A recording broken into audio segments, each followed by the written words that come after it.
Hello, everybody, and welcome. This is the Apostate Prophet. I hope you're having a fantastic day. How is everybody doing? I hope everybody is having a fantastic day once again. So, I abruptly decided to do a live stream and talk lengthily about a certain individual who has real problems, and that is Dan Bilzerian. I primarily want to talk about it because he has recently. I saw that guy. I heard of that guy for the longest time. I don't know, maybe a decade ago at first. Saw his social media and thought, what a jerk. And then nowadays he's suddenly resurfacing and being hosted by Patrick Bet-David, Candace Owens, usual suspects, Fresh and Fit, and so on. And he's spouting a lot of nonsense. Primarily about I don't know, Israel, Jews, Islam, Islamic terrorism, society, and so on. It's so stupid, and I need to address it because there's a lot of dumb stuff that is being said by him. And yes, hello everybody, hello. Is this a Davidless stream? Yeah, David might join later. He's asleep right now. He needs his daily sleep. Otherwise, he will get cranky and cry for a bottle.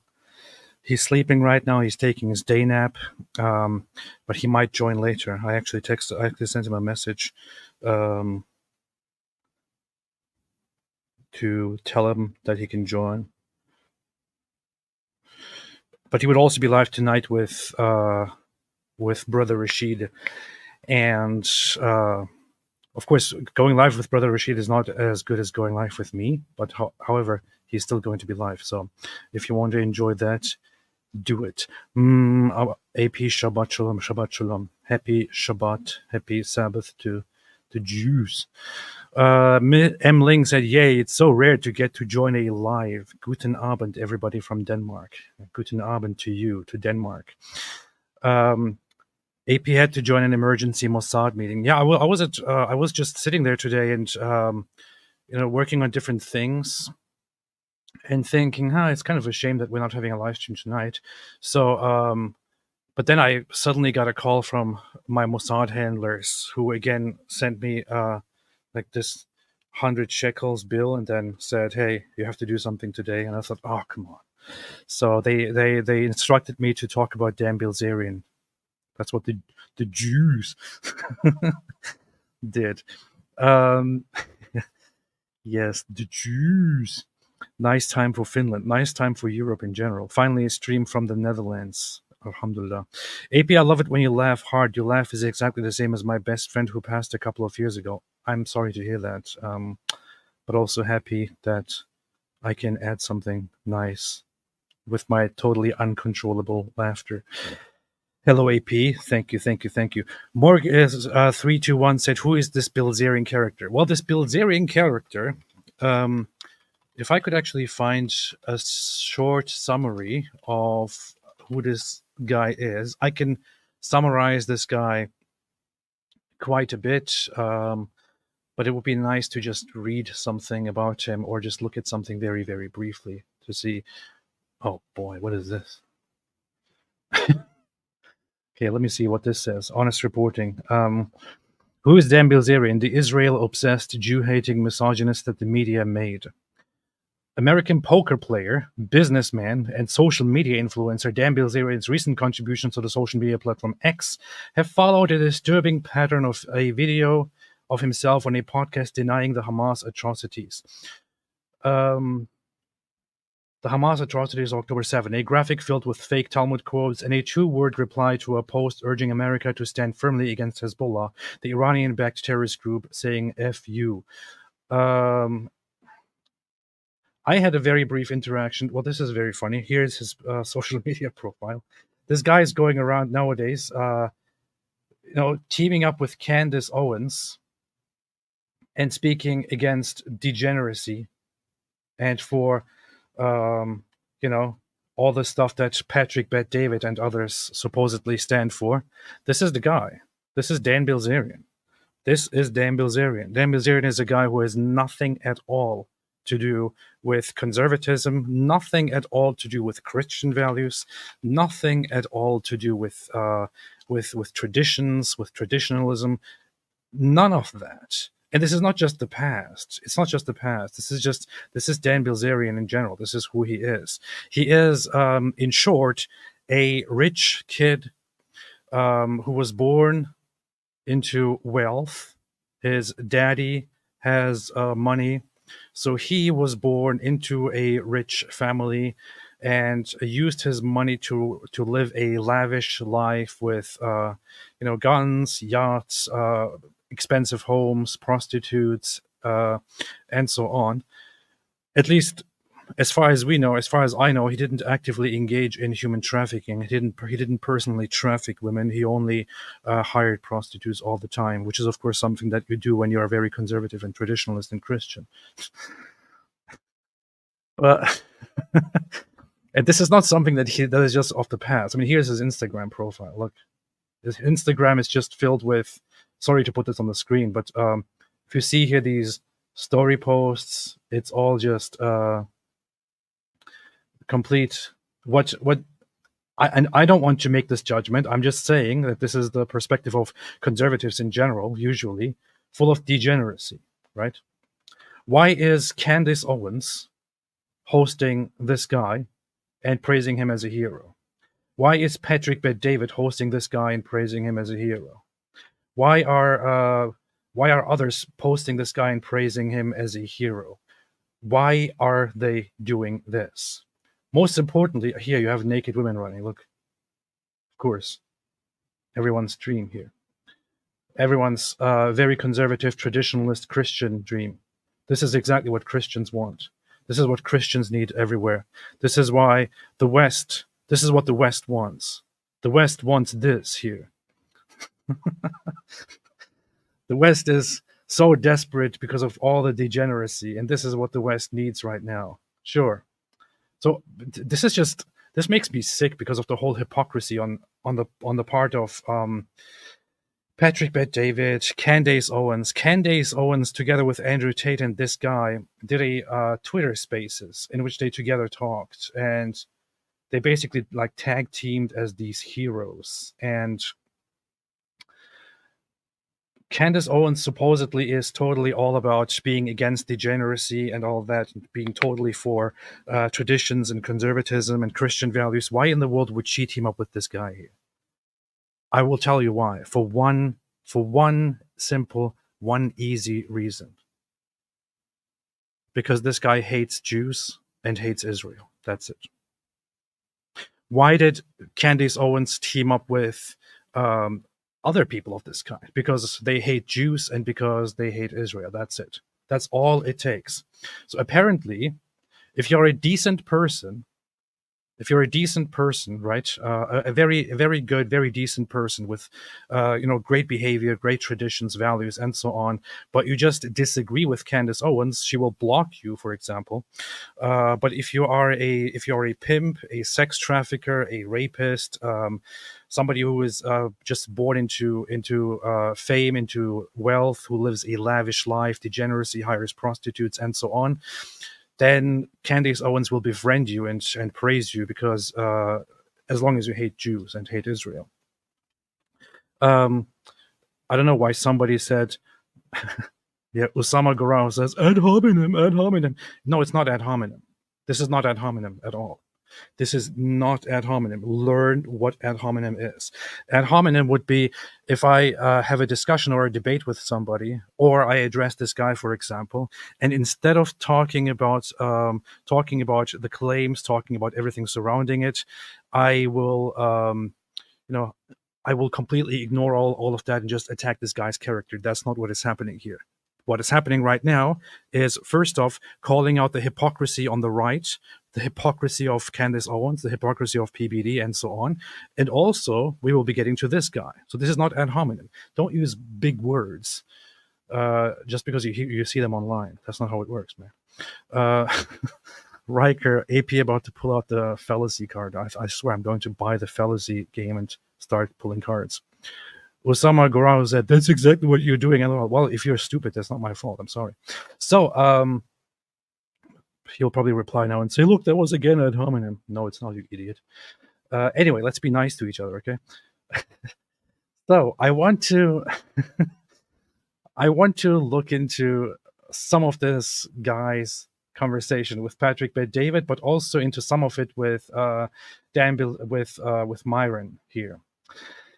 I didn't watch any of it except for seeing a few clips, shorts pop up. So I want to look at those. I also had a brief interaction with him. Speaking of ad hominem, by the way, why would I talk about this guy instead of talking to this guy? I also tried correcting him on something. As soon as I did correct him, here is what happened. Dan Bilzerian, you're blocked. This is what happened. As soon as I corrected him, this is literally what happened. Another person, of course, here is Candace Owens. As soon as I called her out for hosting Andrew Tate, she blocked me as well. And then, of course, just to make it all better, because 3 is better, 3 is very, very good, 3 is a great number. Just to add to that, let's see who else blocked me after I called them out. Oh, look at that. The tough guy, the sex trafficker, Andrew Tate. He also blocked me. And then, of course, there's also his brother. He also blocked me. So these guys are, they pretend to be open to conversation, pretend to be open to thoughts, pretend to be open to questions, and so on. But as soon as you call them out, as soon as you ask questions, as soon as you have discussions with them, as soon as you correct them on something, they block you. It's not just one of them, it's all 3 of them. All 3 of them, man. And what I did to this guy, by the way, was nothing big at all. He made a post about the Talmud.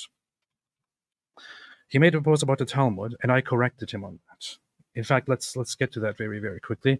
I have to change accounts and go to my alternative account, my throwaway account, to to look at what I actually did to this guy since he blocked me. Let's see. Let's look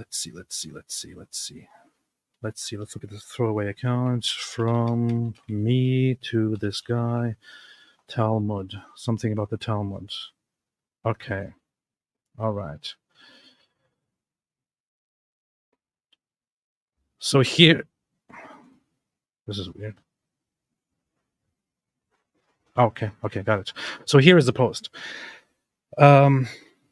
Here is his actual post. It says, the Talmud is, after the Hebrew Bible, the central text of Rabbinic Judaism and the primary source of Jewish religious law, halacha, and Jewish theology. Of course, he copied this description from somewhere. Until the advent of modernity in nearly all Jewish communities, the Talmud was the centerpiece of Jewish cultural life and was foundational to all Jewish thought and aspiration, serving also as the guide for the daily life of Jews.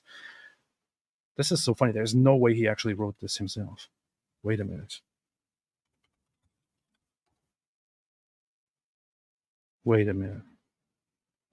Do these things actually work? Let's see. I want to try one of these. I don't know. I can get a resolution for this. Not sure if this is an actual AI text or a real text. Anyway, so he posted this. Then the classical meme of Talmud quotes, supposedly, even the best of Goyim should all be killed. All children of Goyim are animals. Gentiles, Goys, are not humans, they are beasts. A Jew may violate but not marry a non-Jew girl. You know what's very funny about this? This source, Gad Shas, doesn't even exist. It's completely made up. It does not exist. There is no such book. When you look for Gad Shas, when you Google Gad Shas, what you get is people wondering what in the world Gad Shas is. There is no such source. There is no such book. It is completely made up. It does not exist. There is no source. So imagine they post this meme with that actually has a fake source in it, with a fake quote, and when you call them out on it, they actually they don't want to talk about it, or they dismiss it and say, so what about all the others? I mean, really, you are posting fake quotes. You're posting fake sources. Fake sources. And you don't care that some of them turn out to be false. You just say, okay, but what about the others? Not what about the others, man. Why in the world would you accept just posting fake sources? So anyway, I quote tweeted this and made a post about fact checking this blurry image of the Talmud and went through the sources. And I went through the first half of it and basically debunked all of it.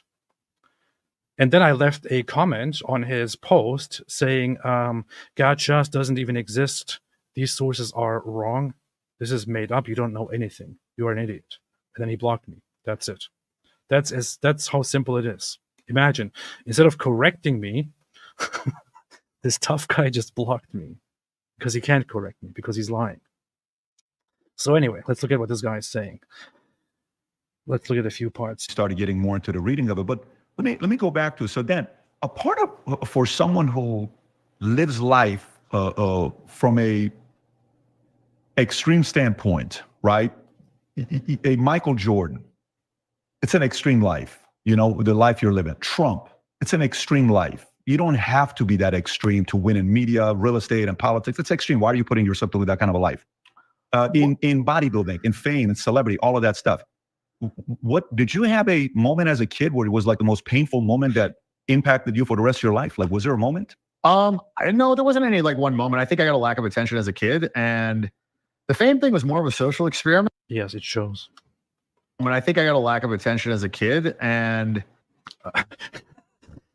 I'm sorry, but yeah, it shows. The fame thing was more of a social experiment, and it was more just like I'm gonna do a bucket list of all the things that I want to do because I made a bunch of money and kind of had a lot of time, and I was overplaying the poker. So, and Instagram was kind of like a new thing, and social media, and also it was a little bit of a fuck you to the ex-girlfriend. It was like kind of like the perfect storm of just like, let's see what we can do with this. And I also knew that it would correlate to getting more girls too, because it was kind of like this is so funny. He's talking about making money. This is not just somebody who rises to fame by making a lot of money, who rises from the bottom to the top.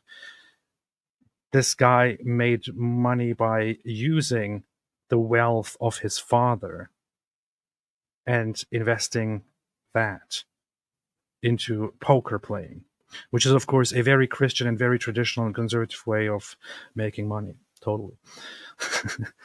And according to the reports, he lost tons of money playing poker. And he did several things, such as failing to pay different things, being sued, having a place that he rented stuff from lose millions of dollars because of his massive expenses, got into trouble for beating up somebody, beating up a woman, and throwing a woman off his roof, and so on. Because that's what they do. That's what they are. That's how they are strong, by beating up women. I have to tell you, one of the strongest signs, one of the greatest indicators that you are a very, very strong, very tough guy is that you beat up women. This is what they all have in common. Dan Bilzerian, Andrew Tate. Beating women is a great sign that you are very, very strong and very tough. Alhamdulillah. A little bit of a dating app, if we're being honest. And so anyway, I really don't care about this aspect. I want to get to this part now. Okay. With you recently, when I watched some of your tweets, I don't know if you've announced this or not. I don't know if you've joined AIPAC. I don't know if you are, if you are an advisor for them. Let me read some of these tweets. Muslims aren't the problem. The open borders and motherfuckers and the media attacking nationalism, pushing DEI, transgenderism, and destroying moral values are the problem. August 4th. If you don't put America...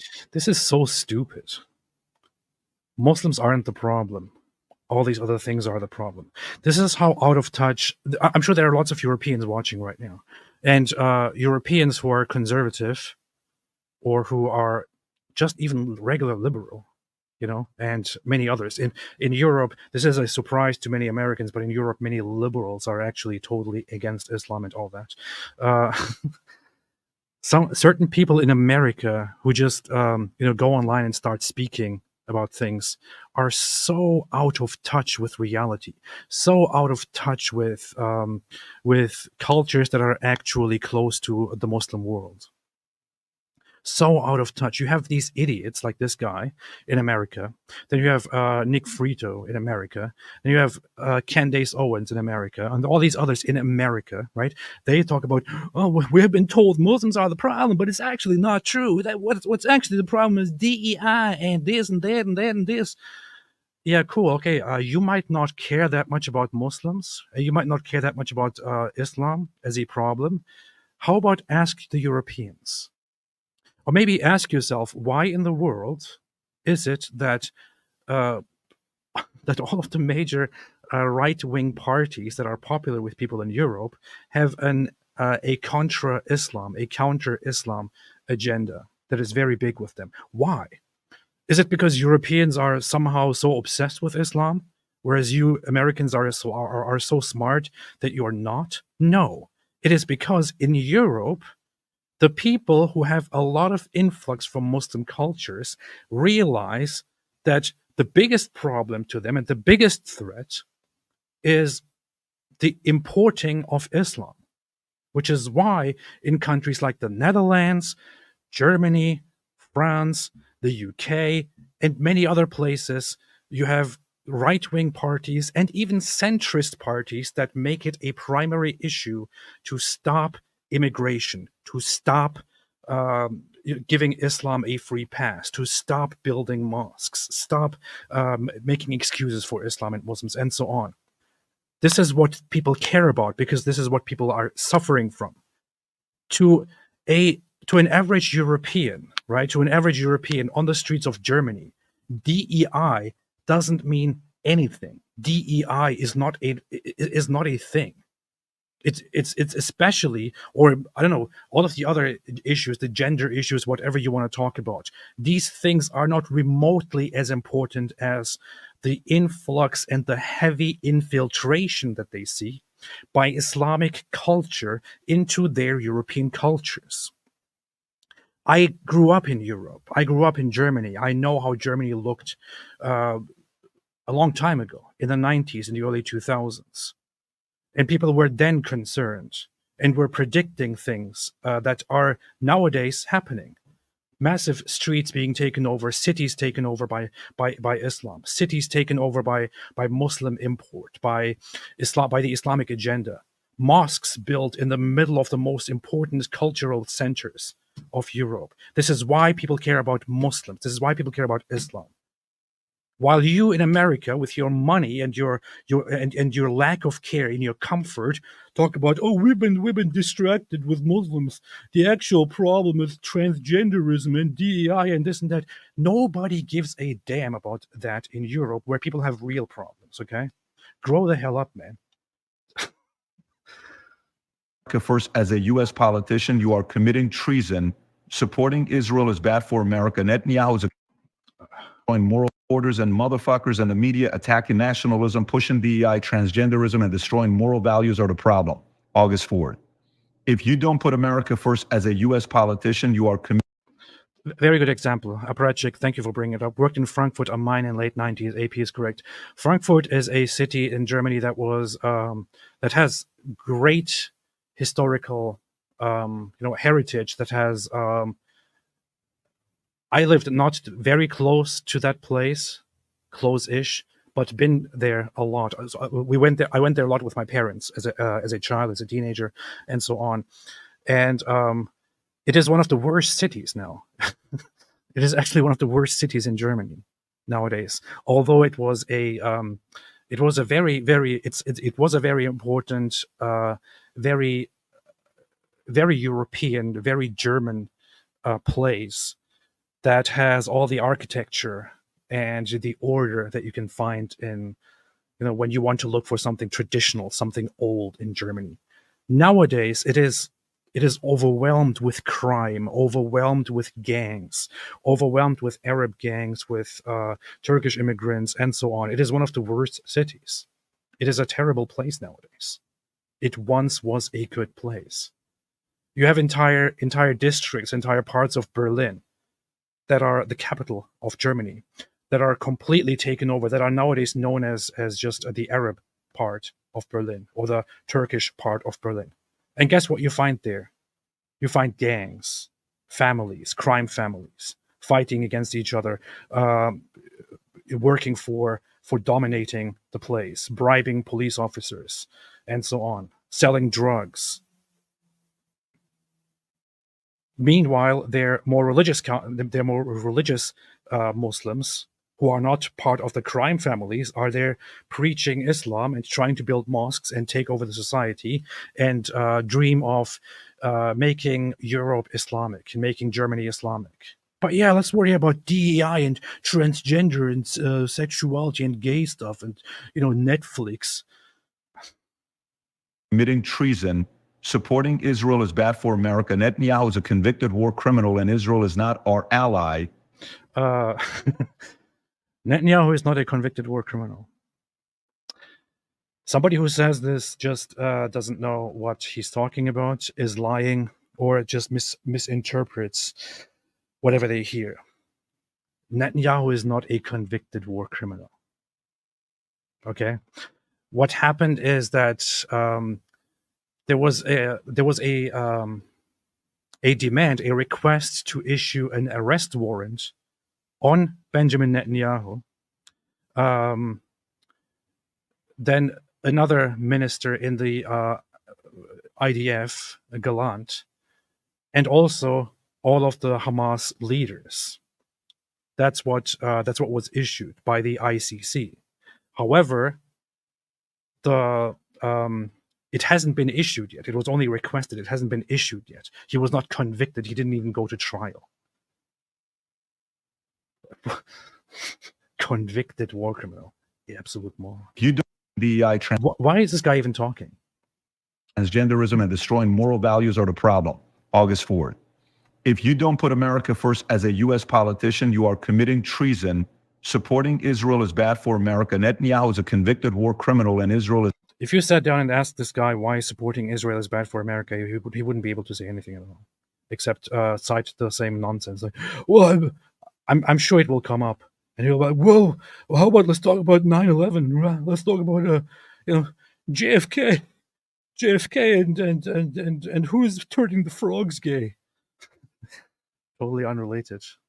is not Working with, look, America is not a stupid country, right? America is not a country that is ruled by mindless people, by infiltrators, by demons, by lizard people that are just letting this government do whatever they want. You elect people into power who are in hundreds part of the government, who come together and who make policies based on what they aim for and work for. There is no secret lizard people, a council of lizard people in charge that is steering America. America is allied with Israel because it is beneficial to America. Israel needs the American industry. Israel needs American security. Israel needs American alliance in the Middle East. Guess what America needs? America needs a good, reliable partner in the Middle East. America needs to sell things, which is why they have Israel. America subsidizes Israel.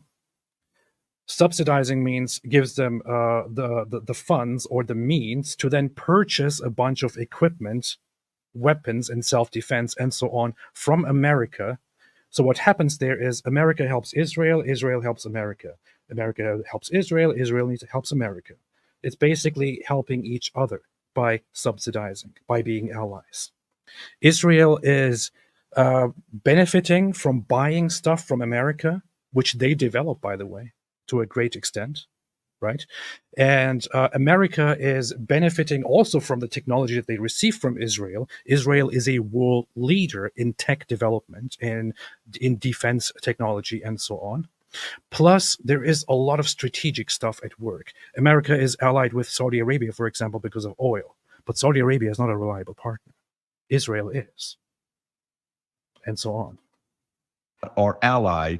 We fought way too many wars for Israel, and we certainly don't need to give them any more We didn't fight any war for Israel at all. money. July 25th. These idiots have ruined movies. Everything they put out is literally propaganda. And then all of a sudden, we got scripture here for these people are ruining. I don't know why you're watching movies, considering that lots of Jews are in the movies, in the whole industry. It's all their work. Why are you watching their stuff anyway, and then complaining about it? That's the logic, right? They own all the media, so why do you even care? Make your own movies. What a thing to complain about, movies. Oh, great. Let's complain about movies. For what Muslims are not the problem. Movies are the problem. shall it profit? For what shall, all of a sudden, we got scripture here. For what shall it profit? For what shall it profit a man if he shall gain the whole world and lose his own soul? Is this recent, comments you're making about Israel a recent thing, or have you always had these beliefs? It's more recent. I didn't really realize what a problem it was until recently, and then everybody was scared to say something about it. My brother told me, like, you can't say anything about it; they'll fucking kill you. Like, everybody. Yes, as you can see, they killed him. Since he started speaking out about Israel and Jews, they killed him. See, this is not him talking right now. This is actually a placeholder, somebody who was put in his place who is speaking, because they killed him after he started speaking out. Everybody's scared. Everybody's terrified. Everybody is absolutely terrified. Anyone who uses X nowadays, who uses Twitter nowadays, will probably know that nowadays everybody is complaining about Jews, about Israel. People are praising Hitler. People are doing all kinds of messed up things. A kickboxer, Jake Shields, is there praising Hitler and bashing the Jews and making excuses for the Holocaust and so on. But hey, apparently nobody dares to speak. Apparently you can speak, and apparently they kill you if you speak out. Right.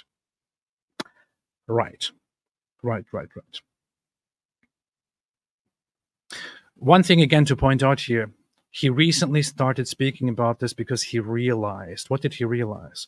Was he educated? Did he read stuff? Did he pursue a special degree? Did he work with people to then form opinions on these things? No. The only reason we know about this guy is that he has a rich father, and he lived a lavish life that people, had their mouth watering over whenever he posted a bunch of photos with prostitutes on Instagram. That's why. That is why. Basically said that I couldn't say anything about it, and actually now they're like literally like trying to like kick me off the board of my company because of those tweets. Oh, shit. Yeah, I've definitely had a lot of like negative pushback. A lot of my Jewish friends. What company?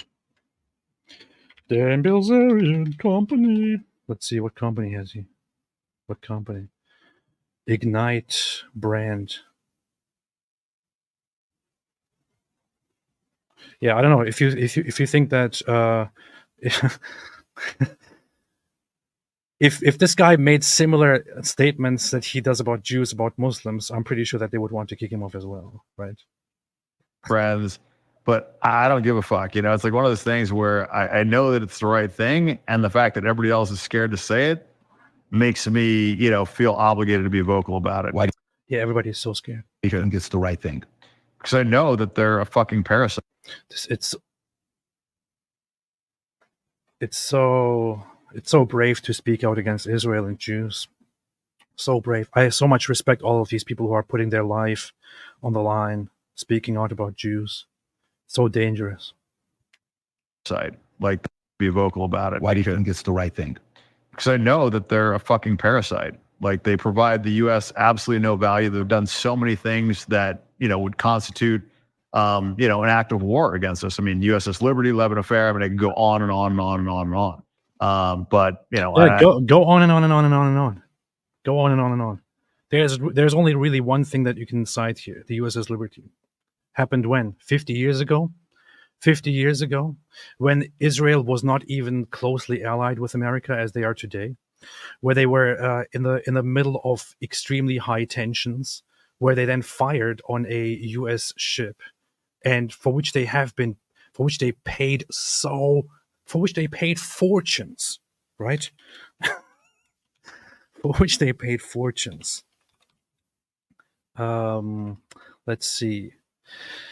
In May 1968, the Israeli government paid the U.S. $3.32 million, equivalent to today's $29 million,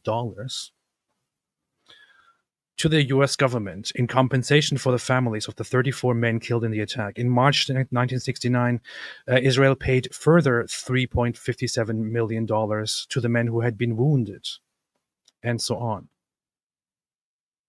In today's money, close to $60 million they paid to the U.S.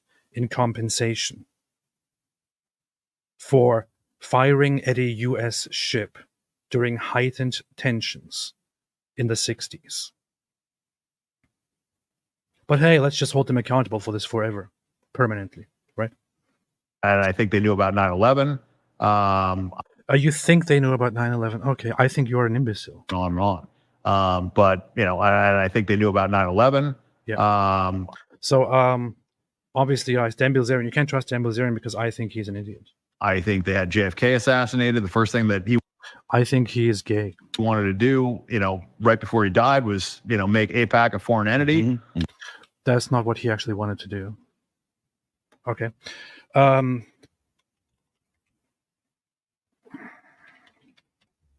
Let's get into it. What he did was he overall went against the lobbying system and wanted to change the entire lobbying system. Which is in great detail something to talk about, and not as simple as 3 words here, right? Not as simple as 3 words here. There is a lot to go into. There's too much detail. Not sure I can actually address that. I would have to further study the topic, but that's not remotely what happened. Further study the topic because I want to get everything right about it.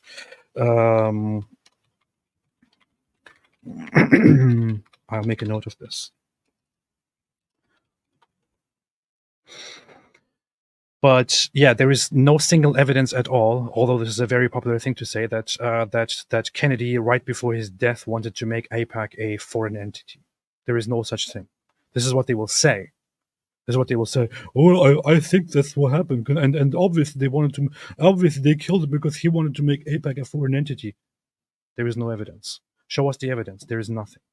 Mm-hmm. And not allow them to have nukes, and then all of a sudden this fucking guy's dead, and Jack Ruby, who is Jack Rubenstein, you know? I mean, it's just like, and then you just, I don't know, man. I can't ignore all the shit that they've done. They sold our secrets. Netanyahu lied to us about weapons of mass destruction. We fought all these fucking wars. My friends have died over there, like, you know, and I just look at what they provided us with. It's so funny how he's fleetingly mentioning little things as if they were facts.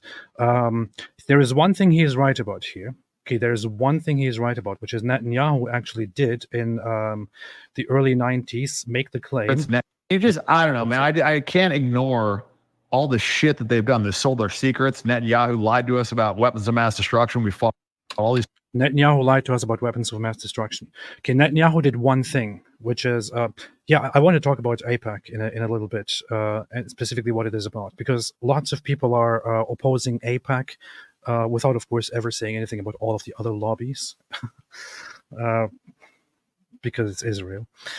But we'll talk about that in a second, because people think it's an organization that just gives people money, and people love it. That's why they support Israel. That's not how AIPAC works. AIPAC is not giving people wealth. Okay. However, there's one issue that he just addressed, which is that yes, Netanyahu did say, and eventually did come to the U.S. and testified, and in his speech say that there is no question that Saddam is pursuing weapons of mass destruction. That's what he said. That was a statement that he actually made. It turned out to be mostly false. The U.S. invaded Iraq based on suspicions that they are pursuing weapons of mass destruction, or that they have weapons of mass destruction. It turned out to be false. Iraq, at that moment, did not possess weapons of mass destruction. That is a fact. That is true. So when Netanyahu said that it's no question that Iraq possesses or pursues weapons of mass destruction, I guess I actually want to get his quote right. Weapons of mass destruction. Did he say pursue or possess? That's very, very important. It's a very, very, very, very important distinction. Claiming that Saddam Hussein is building nuclear weapons. He said pursue. Okay, he said there is no question that Iraq is pursuing weapons of mass destruction. Now, you could say that he made a claim that was unfounded, and we didn't actually find weapons of mass destruction. Here is one problem, though, that people fail to notice. This guy probably doesn't know why people had this suspicion. This guy probably doesn't know what Saddam and weapons of mass destruction have in common, right? Saddam did different things in his own country to his own population, including the Halabja massacre. Of course, if you mention it to this guy, he'll probably think, what is that? I never heard of that. I never heard of that. Nobody ever mentioned that to me. The Halabja massacre. Here. The Halabja massacre took place in Iraqi Kurdistan on the 16th of March, 1988, when thousands of Kurds were killed by a large-scale Iraqi chemical attack. Thousands of Kurds were killed by a large-scale Iraqi chemical attack. A targeted attack in Halabja. It was carried out during the Anfal campaign, which was led by Iraqi military officer Ali Hassan al-Majid. So, in Iraq, in the region of Halabja, in northern Iraq, which is nowadays part of the autonomous region Kurdistan, through chemical attacks, they killed thousands of Kurdish people. Thousands of Kurdish people. Do you know what this is called? This is called a weapon of mass destruction. Yeah. Weapons of mass destruction include nuclear weapons. Let's see. Nuclear weapons, radiological, chemical, biological, or other devices that are intended to harm large numbers of populations of people. So this attack here, this massacre here, is an instance of Iraqi use of weapons of mass destruction under Saddam. This guy actually used weapons of mass destruction against his own population. This is one fact. This is only one of the massacres. There were more massacres that Saddam committed, or that his army committed against their own people. The other fact is it is very, very well known that Saddam was pursuing strongly the building of weapons of mass destruction, including nuclear weapons, in the 80s and in the 90s. Apparently, it stopped at a certain point or slowed down significantly. What America discovered when they invaded Iraq, is that Iraq did not at this point currently have active weapons of mass destruction. That's what they found. So they found that Iraq does not currently have active weapons of mass destruction. It is no question, however, that Saddam did use weapons of mass destruction in the past, which is why it is normal to assume that he is probably pursuing more. Plus, it is also very well known that that Saddam was pursuing the building of nuclear weapons and so on. This is all known. This is all a fact. In fact, this is funny. I saw him use ChatGPT in response to somebody criticizing him. I now want to use ChatGPT to ask this. Did Saddam pursue the development of weapons of mass destruction? So Dan Bilzerian, when people were trashing him about the Talmud, responded by posting ChatGPT's response. So I want to now use his technique here, his great technique. I just asked ChatGPT, did Saddam pursue the development of weapons of mass destruction? Here's what ChatGPT said. Yes. Uh-oh. Saddam Hussein pursued the development of weapons of mass destruction, including chemical, biological, and nuclear weapons. His regime used chemical weapons during the Iran-Iraq War and against Kurdish civilians in the late 1980s. However, after the Gulf War in 1991, Iraq's WMD programs were largely dismantled under international pressure and UN inspections. Despite this, Saddam's regime maintained the appearance of weapons of mass destruction capabilities as a deterrent. They made it look like they do have them, which contributed to the justification for the 2003 invasion of Iraq, though no active WMD stockpiles were found at that time. I almost want to go and show you how Dan Bilzerian also used ChatGPT to respond to people, but you can find it. I mean, if you just go on his X profile, you will see him actually pulling up ChatGPT and asking ChatGPT questions and then posting the response. Well, here is his own technique. I just asked ChatGPT, and ChatGPT just agreed with me entirely. There you go. Here, Dan Bilzerian has been intellectually molested.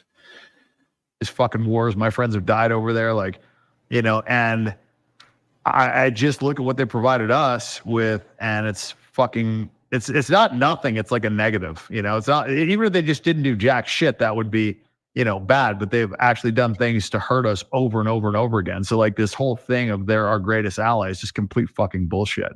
Like, you know, Israel did all of this stuff, and I disagree. I disagree with Dan Bilzerian. You know, like, he doesn't like Israel, but actually, it's like he totally like doesn't know, and he thinks like he hates Israel.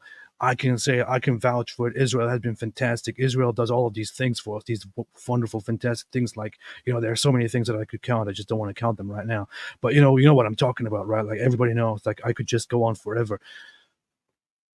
And, you know, we send them $100 billion, then they send AIPAC $100 million, and then they distribute it to our politicians, and every politician is a little fucking AIPAC handler walking around and telling them what to fucking say and how to vote. And it's just like, look, I'll donate like $100,000 to politicians. Look, here's what AIPAC does, okay? AIPAC, like any other lobby, they don't seek out politicians and say, hey, help our cause, and we will give you tons of money. Look at this. I got this bag here. I got this bag with all of this money. It'll all be yours if you just support our cause. I will give all of this to you.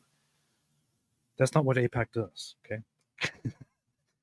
When somebody works with AIPAC or any other lobby, they're not getting a bunch of money from AIPAC in cash in return to get rich. What AIPAC does, like any other lobby, is they pursue people who will help their cause, and in return, what they do is to support their campaign and lobby for them. That's why it's called lobby. They lobby for those candidates by paying lots of money into promoting those people and helping them with their political campaigns. Putting up billboards, putting up signs, putting up all kinds of things, helping them with their exposure, helping them, solidifying their image. It's basically like hiring a group that does your advertising for you because you don't want to do it. That does your advertising for you on a very professional and great scale with lots of influence. And they pay it, so you don't have to pay for it. They pay it. In return, what they want from you is that you pursue their policies, which they favor. The same politicians could also go to a different lobby and get that stuff done. They don't actually get money bags from these lobbies. They get their expenses for the campaign covered, which they would otherwise get from another group covered. This whole idea that people are actually getting tons of money, tons of bags of money from Israel or from AIPAC or from other lobbies is complete nonsense. That's not how it works. You know, and they call me up like, hey, you need anything? Like every week. I don't need shit. I fucking sit on my ass. I don't do anything. I don't care. I don't fucking break any laws. I don't need any favors. Like I just gave it to them because I didn't want to see any more fucking retard, Democrats in there. So, but that's 100,000. Like, what does 100 million buy you? How many fucking phone calls do those guys get? And yeah, I'm sure he can give us receipts of all those phone calls, right? By the way, I want to tell you, everyone, since I have been speaking about October 7 and also about speaking out against Islam, I have been getting non-stop calls from Saudi Arabia, from Qatar, especially Qatar. Man, these guys are so annoying. Qatar guys are so annoying. Iran, I didn't get much, but I get calls from Qatar all the time, calls from Saudi Arabia all the time. They offer me 100,000, 200,000. They say, hey, publicly say I reverted back to Islam and we will give you $2 million. I just don't want it. I don't like it. I don't like money. Here, I made a claim. Can you dispute it? No. And so, like, I just know how it works, and the system is broken. Like, these people get into office and they don't have very much money, and they get out of office with fucking tens or hundreds of millions of dollars. It's not a fucking accident, right? Is that an Israel thing, or is that anybody? Because China's doing the same thing. China it doesn't Iran's have doing the their, same they don't thing. have an AIPAC. Like, Israel.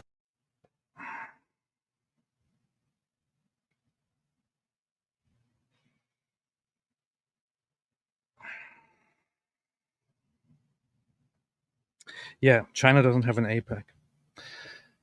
Oh.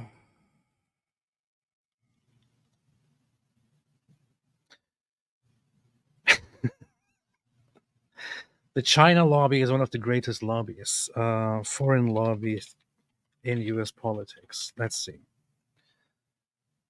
Foreign Lobby Watch. I had one of those lists handy. The greatest foreign lobby groups in the U.S. by country. Okay, here, open secrets. You can get a lot of information from here. Foreign Lobby Watch. This here lists the greatest foreign governments contributing to lobbying in the United States for their policies. Look what you see here at the very top. Which one is the greatest lobby, the greatest foreign lobby here? China. It's China. China. Oh no, it's China. But hey, China doesn't have an AIPAC.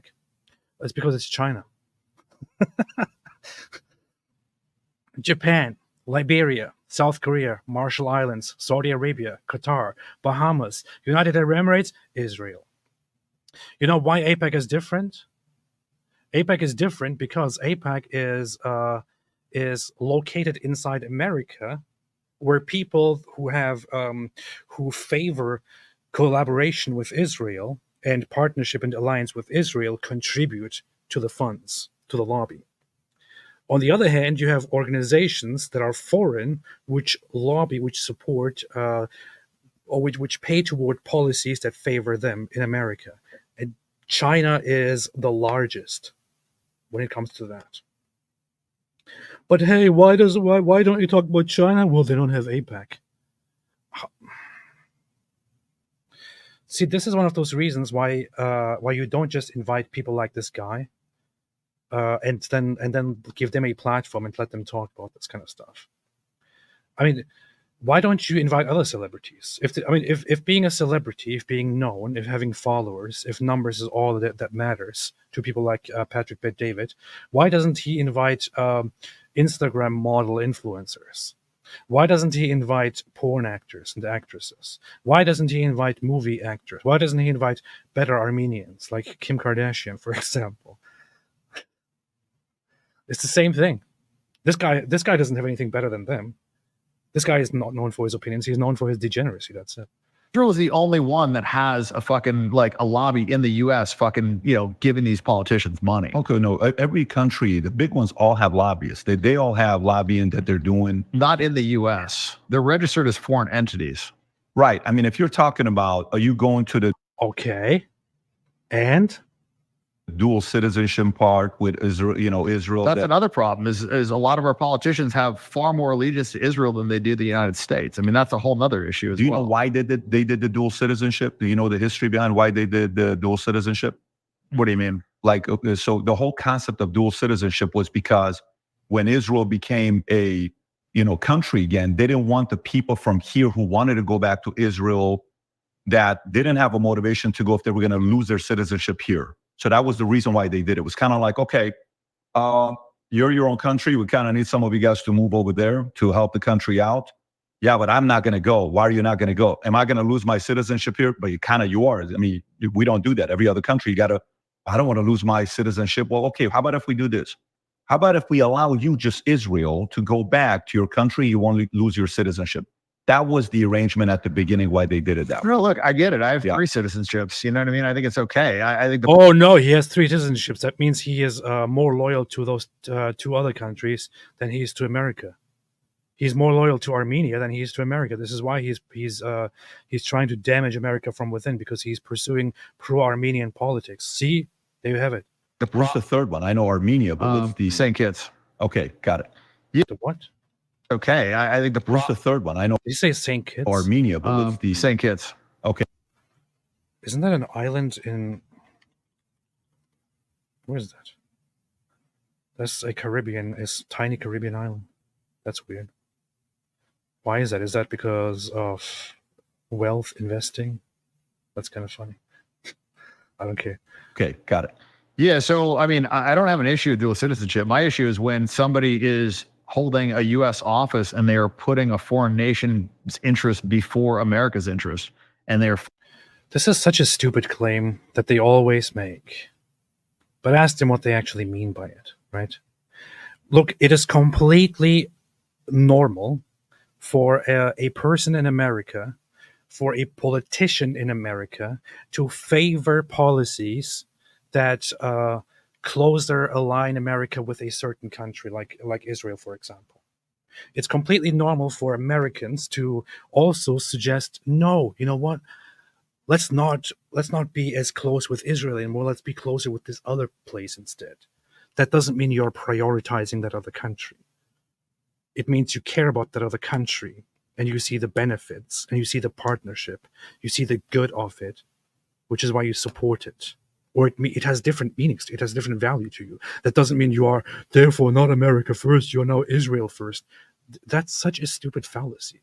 You're not either pro-America or anti-America. You're not either America first or Israel first. This is a stupid false dichotomy. It doesn't work that way. I must say, for me, for example, I have no allegiance, no ties to Israel at all. Okay, I have nothing aligned with Israel. I am not from Israel. I've been to Israel once. I'm not even Jewish. I'm not paid by Israel. I don't work for anybody in Israel.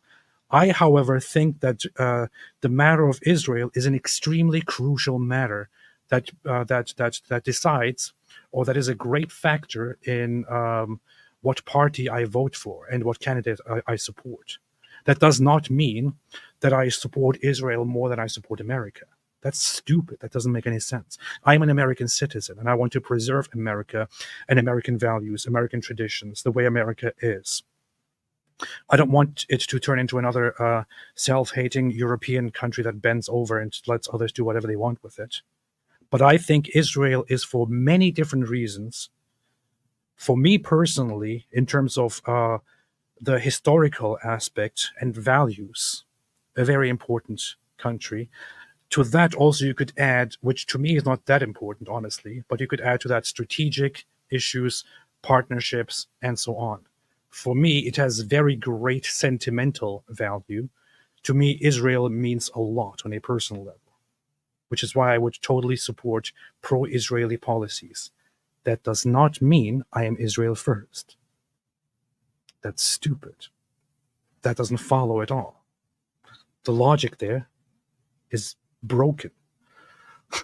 Favoring that other country. And so that to me is treason. Like when you are well, to me, being as dumb as you are is treason. So there you go. U.S. government official, your motivation should be to do things in the best interest of the government that you are representing, not some other fucking foreign country. And that's the problem.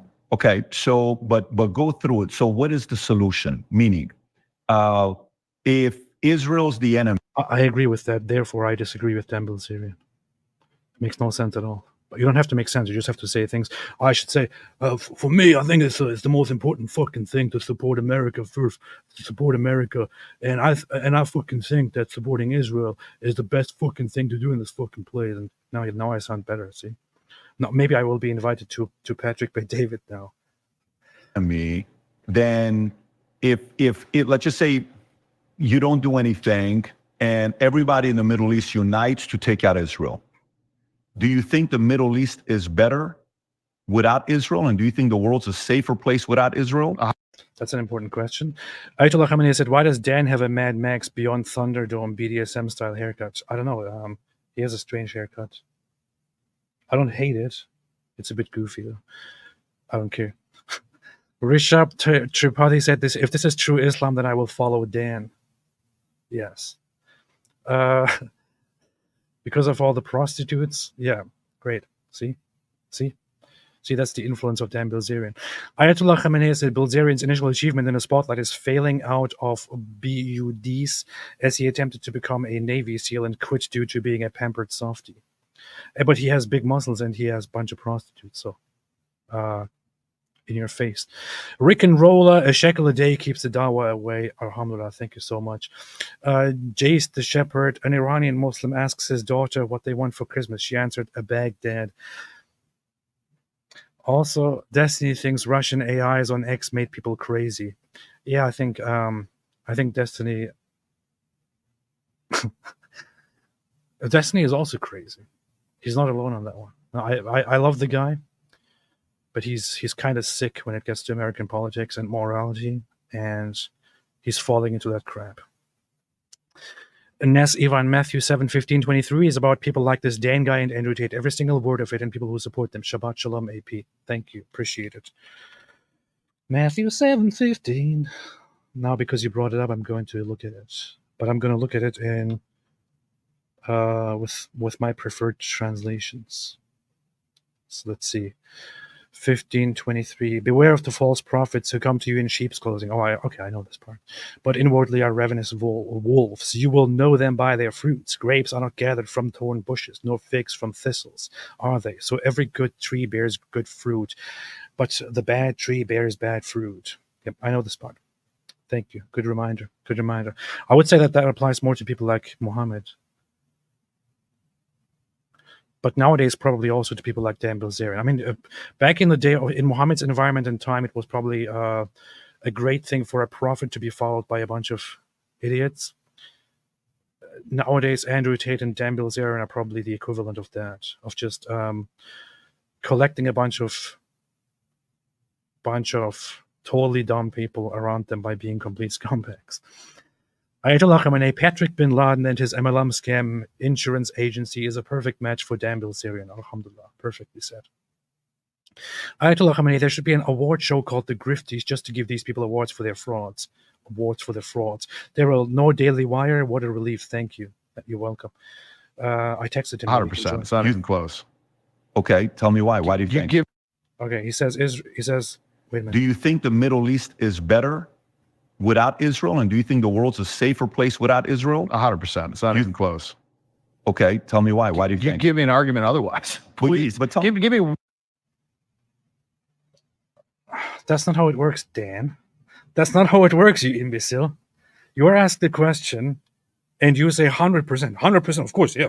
Without a question, 100%. Huh. Why? Well, give me an argument to the contrary. No, you're supposed to explain why the hell you have that position if you're so convinced of it. You idiot. One argument why the world would be better off with Israel. Let's just start with that. One thing. Give me one thing. Have you ever lived in the Middle East? That it's of course stupid of Patrick Bet-David to fall for this one, but Dan actually just engaged in one of the dumbest ways of responding to a question. Do you think the Middle East is better without Israel? And do you think the world's a safer place without Israel? 100%. It's not even close. Okay, tell me why. Why do you think? Give me an argument otherwise. Please, but give me one argument why the world would be better off. Okay, so you come and ask me, do you think this guy stole the cake? And I say, yeah, 100%, 100%. Of course, 100%. There's not even a question. Okay, what makes you think that? And I then respond with, well, give me an argument to the contrary. Tell me why he didn't steal the cake. Seriously, man? This is what we're doing? And Patrick Bet-David actually goes along with this? If you're so convinced of a certain position that you hold, you're supposed to give your reasons for that. Not then get into the defense and suggest that the other side instead makes their arguments. with Israel. Let's just start with that. One thing. Give me one thing. Have you ever lived in the Middle East? No. I lived there for 10.5 years. It's a very... Yeah, great. See? Never lived... Probably, has he ever been there? I wonder. It's not as like here. You can sit here. You can be an atheist. You can be an agnostic. I can be a Christian. He can be a Jew. He can be an LDS, Muslim. No problem. We can coexist here. You can do that in Israel. You can do that. I mean, not really. They're operating apartheid right now. So everybody's not living equally. Not at the... Oh my God, you imbecile. No, they're not. Please, Patrick, please let him explain what he means by that. Please do it. If not, then I will explain it in a second. Level of Iran, not at the level of what Iran is doing. I mean, in Iran, if you're thinking what Israel is doing out of control, do you know how much money Khamenei's families made? Do you know how much money they have 200? I've never been to Iran, but I've been to Dubai, I've been to Saudi, like I've been to UAE. So like, and they're all Muslim. Did he just say that? Did he just say what I think he said? How much money Khamenei's families made? Do you know how much money they have 200? I've never been to Iran, but I've been to Dubai, I've been to Saudi, like I've been to UAE. So like, and they...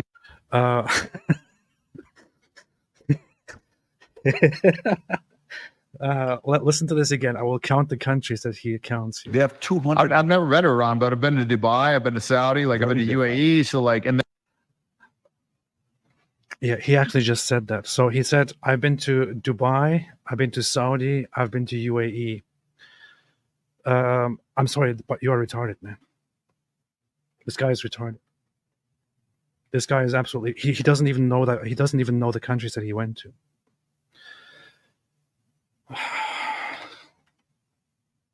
Look here. Look. Let's look at Dubai. When I Google Dubai, look what I get. Dubai is a city in the United Arab Emirates, in the UAE.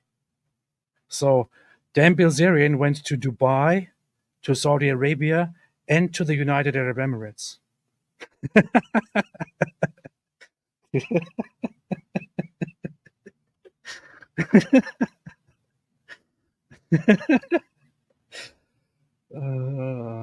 Have you ever been to any of those countries? Well, yeah, I went to London, France, UK.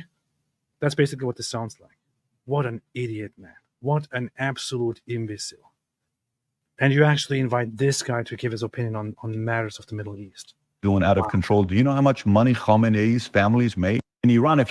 Do you know how much money they have 200? I've never been to Iran, but I've been to Dubai, I've been to Saudi, like I've been to UAE. So like, and they're all Muslim. They seem to be operating fine. I would say Iran slightly.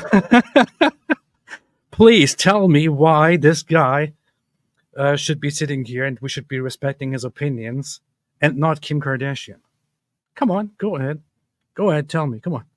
Different than, but go back to it. So, okay. So you think the Middle East and the world would be a better place if Israel didn't exist? Yes. Okay. Israel's committed, so many terrorist attacks. They're what?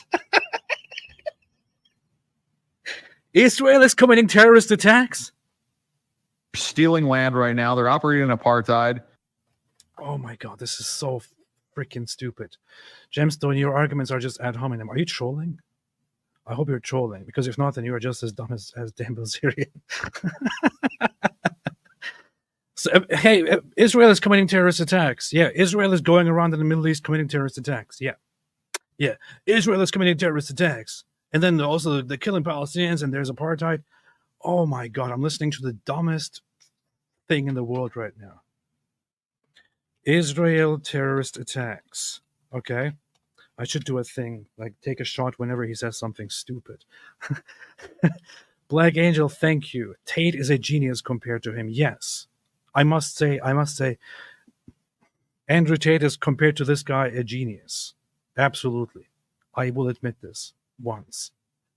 He just said that Israel is carrying out terrorist attacks. So many terrorist attacks. They didn't exist. Yes. Please tell me about one significant terrorist attack by Israel.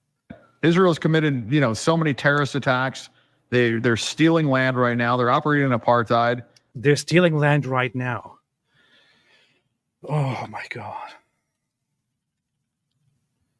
I made 3 notes. I'll get back to them. They're currently committing a genocide on Palestinians. Like, Currently committing a genocide. Okay. do you believe in the genocide they're committing? I think they're fighting for themselves and they're defending themselves. Do you think that's defense? Well, When 1,200 people died, and of which the 1,200 you've killed, and admitted that you've killed a lot during, your I Hannibal. will tell you this. No, that didn't happen. That is completely false. That's completely a lie.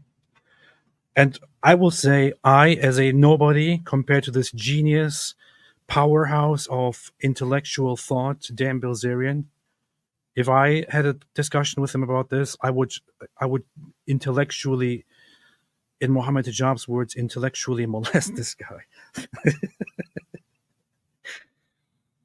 I had a debate about this with Daniel Kikichi. He made the very same claim. He looked like a complete idiot when I asked him to elaborate and to give us the evidence. Israel did not admit to and did not kill many of the people who died on October 7th. Or those 1,200 people. This never happened. This is completely made up. It never happened. Okay. There is one report eventually from the United Nations, from an independent group within the United Nations, supported by pro-Palestinians as well, of course, that found that that several people may have been killed as a result of Israeli fire on October 7th inside Israel. Is that a very big surprise? Is that a very big revelation? No, it's not. It's not. It absolutely is not. Every single government, every single entity, every single military that has ever engaged in fighting has committed or has accidentally harmed or shot or killed their own. Every single military does that, because that's what happens. If there is massive fighting and shooting going on, I can tell you how much of deaths in war are friendly fire. Eurasia Review. In the first Gulf War in 1991, 24% of the American soldiers who died in the battles died because of the friendly fire. 77% of U.S. military vehicles were destroyed by U.S. troops. According to one study, 10-15% of American casualties in all wars in the 20th century were the result of friendly fire. Does this mean that Americans are evil and America is evil now? Because America, reportedly, even by their own reports, by their own records, causes so much death from friendly fire. Does this mean now America is evil? America is deceitful. America kills their own to cause problems around the world? No. It is a regular number. According to the research of warfare, between 10 and 20% on average of deaths during war are due to friendly fire. The fact that you have a UN report which says that maybe a dozen or less of people on October 7 were killed as a result of Israeli fire is not something that depicts Israel as extremely bad, but rather, if we were to just take those numbers at face value seriously, you could even conclude that Israel's numbers there in that case were quite impressive. Yes. What a freaking idiots, man. Man, what imbecile. What an absolute imbecile. The part I question, where people who are Jewish can't stand when I say this. You've killed a lot during, your Hannibal. I will tell you this. The part I question, where people who are Jewish can't stand when I say this. I don't know how you, Netanyahu, claim you have the best intelligence in the world, Mossad, and you didn't know that on October 7th they're attacking. They knew about it. They didn't. They wanted it to happen, so they had a reason to take that. Yeah, they wanted a reason to take the land. I totally get it. They want a reason to take the land.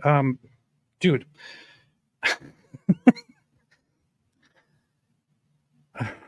In 2005, Israel officially dismantled their settlements in Gaza and left Gaza and said, take it and govern it. I will tell you one of the main justifications for that, even among the right wing and the religious aspects of Israeli society. There are two things you can do to finish the conflict with Gaza, right? One of them is to annex Gaza and make it officially part of Israel, which would mean making all of those people who live there citizens, part of your own population. Gaza Strip population. Let's see. And that would be around 2 million people. 2 million people. What is Israel's population right now? Israel's population is around 9.5 million people. If Israel annexed Gaza, and made them part of the Israeli population, Israel would also have to give them equal rights, including the right to vote in Israel. 2 million people, of whom many think that Jews eventually deserve to be eradicated and Israel deserves to be destroyed. 2 million people who believe that all of the land should eventually belong to them. And you suddenly give them the right to vote. This is literally suicide. That imagine doing that in Europe. Imagine in Europe, you suddenly accept, as a regular European country, you suddenly accept 2 million people who are quite explicit that they want your country destroyed and turned into some shithole, and you just import them and like, okay, everybody become part of our country and also have equal rights and vote just like us. It would be instant suicide. Instant suicide. It's stupidity. This is one of the main reasons why Israel thought, okay, there is absolutely no benefit and it is not smart at all for us to govern this place. Let's leave. So they left. Why in the world would now Israel want to take over this place again and take control of it? They even tried to give it back to Egypt or to Egypt and let them control it. What an absolute idiot. This guy is taking reports of Israeli intelligence being informed that Hamas is planning something and not properly acting on it. This guy, like many others, take that as a sign that Israel deliberately let it happen. That's not what any of the reports say. The reports say that there were lots of reports and suspicions that Hamas was planning something, but that Israeli intelligence and Israeli government didn't take it seriously and didn't act properly upon it. That doesn't mean they knew exactly what was going to happen and let it happen. That's not how it works. Osama Garawi, you were saying that I'm doing ad hominems when I was talking about this guy's lavish life, and now you're here saying nothing but dumb stuff about Zionism. And they killed their own citizens. And they claimed that all these people got raped. That was bullshit. They claimed beheaded babies. That was bullshit. Everything that they said was a okay. So he appealed to a report saying that Israelis died by Israeli fire, and now he's saying that the claims about rape are bullshit. Okay.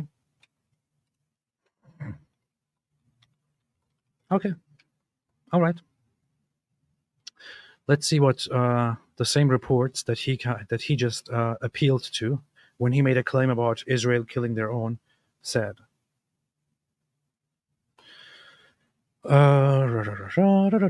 Reasonable grounds to believe conflict-related sexual violence occurred in Israel during October 7 attack. Senior UN official tells Security Council. World Without War. There was further the report which came later on. That was in June. When was that? June 1st, wasn't it? Let's see. June. Inquiry finds Israel, Hamas accused of war crimes, October 7 crimes against humanity. Let's see. Detailed findings on attacks carried out on and after. Where is that? Here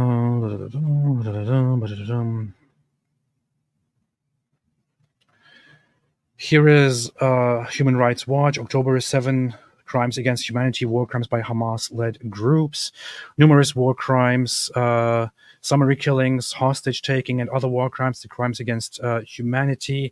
I made a whole stream about the report, man. If I can just get the report very quickly. Here is the whole report, but I don't want to read the whole thing now. Sexual assault. Is it here? No, it's not. That's a funny thing to type here. Sexual and gender-based violence. There is a whole section about it. Has considered several indicators of sexual violence, issued calls for submission. Investigating sexual gender-based violence is always difficult, but the Commission has faced additional challenges in its investigation. Forensic evidence absent, has not met any survivors of sexual violence committed on October 7, despite its attempt to do so. Where is the freaking page of that direct report? Come on, man. It's very, very simple. Mission report, June. Let's see. Conflict-related sexual violence. Do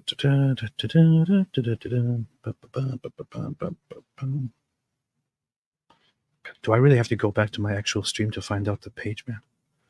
I don't know why it's so hard for sometimes to find something so simple. Conflict-related sexual violence, Israel, annual thematic reports. UN report, sexual violence, Hamas.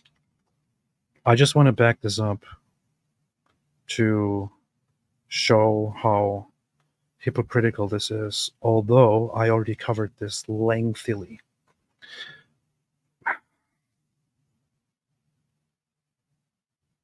Anyway, for some reason I can't find the easy page. All I wanted to show was the quick summary on the UN's own page about the report, just to have it easily visible for everyone. Instead, all I find is repeatedly this extensive report of that details everything, which is not what I'm looking for, because I'm not going to read a whole bunch of articles here.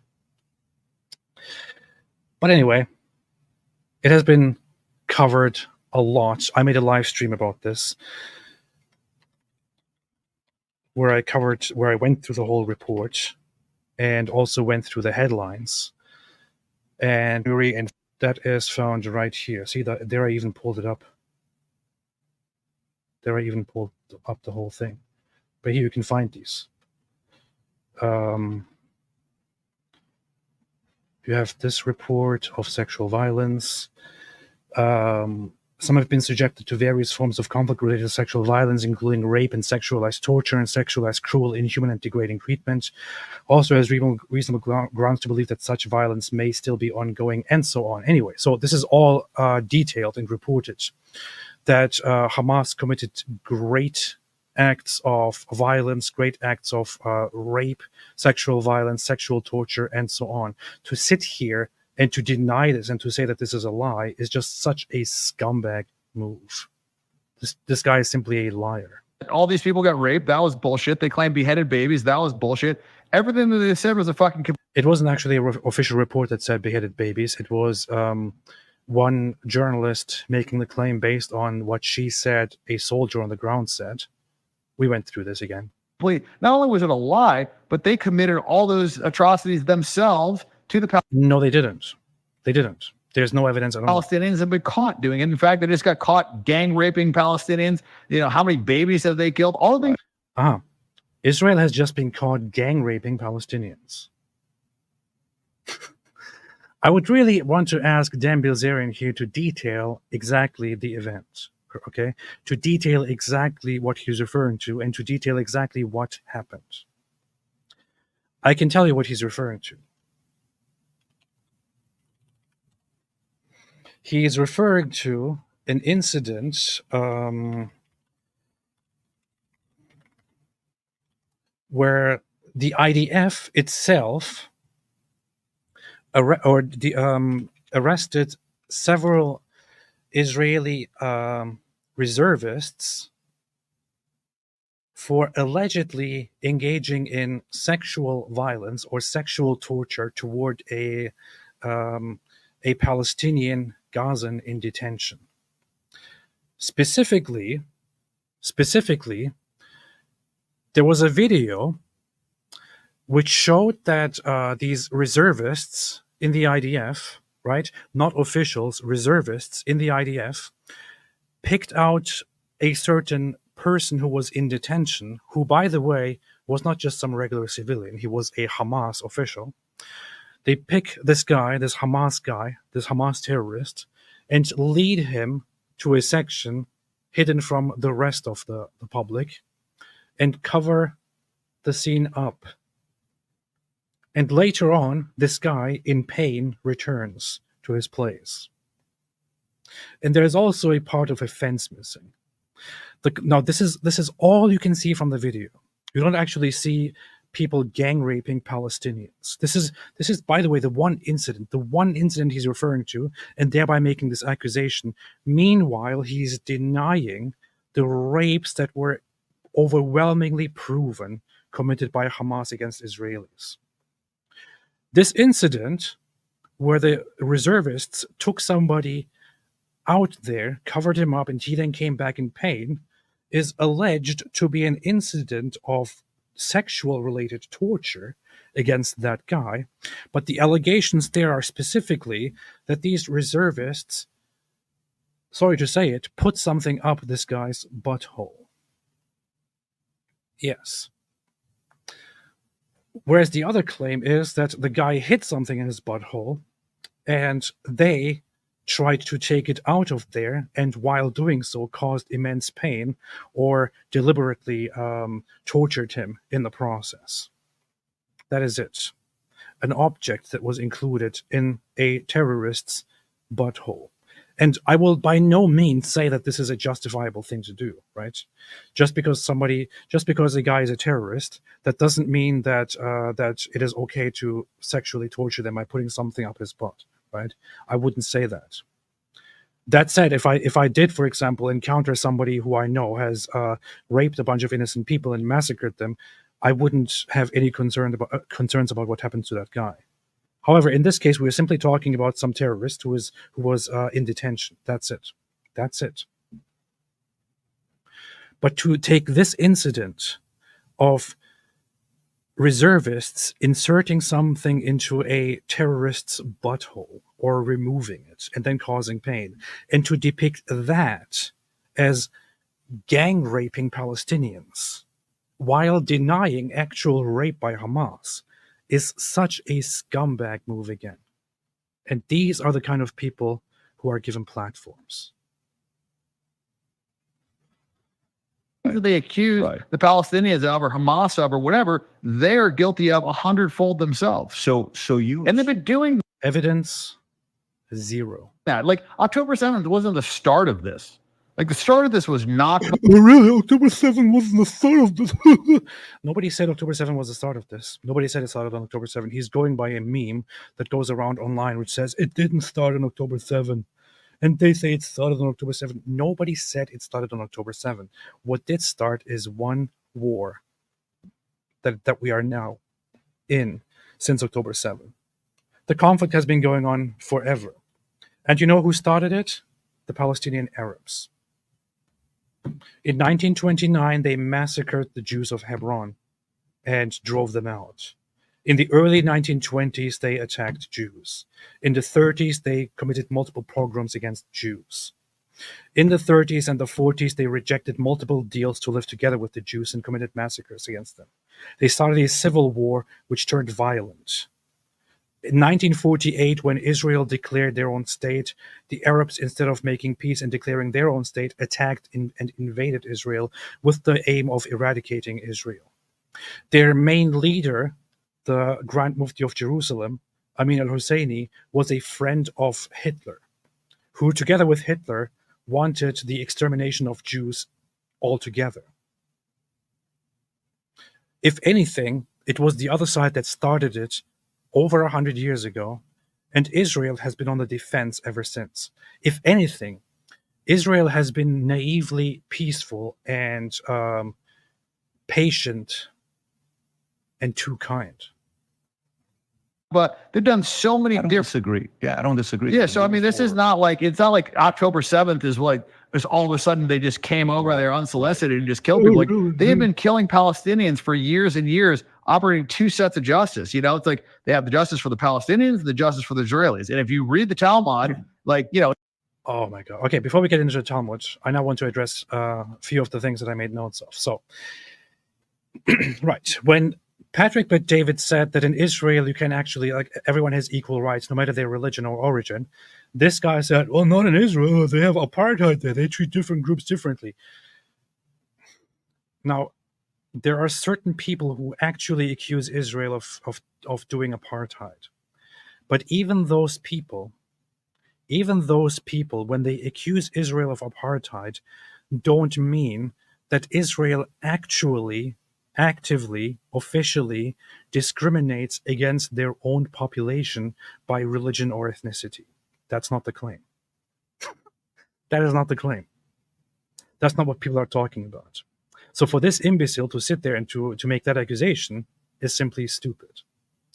The accusation is that Israel is exercising apartheid in their treatment of the Palestinians in the West Bank or Judea and Samaria compared to the people inside officially internationally recognized Israeli borders.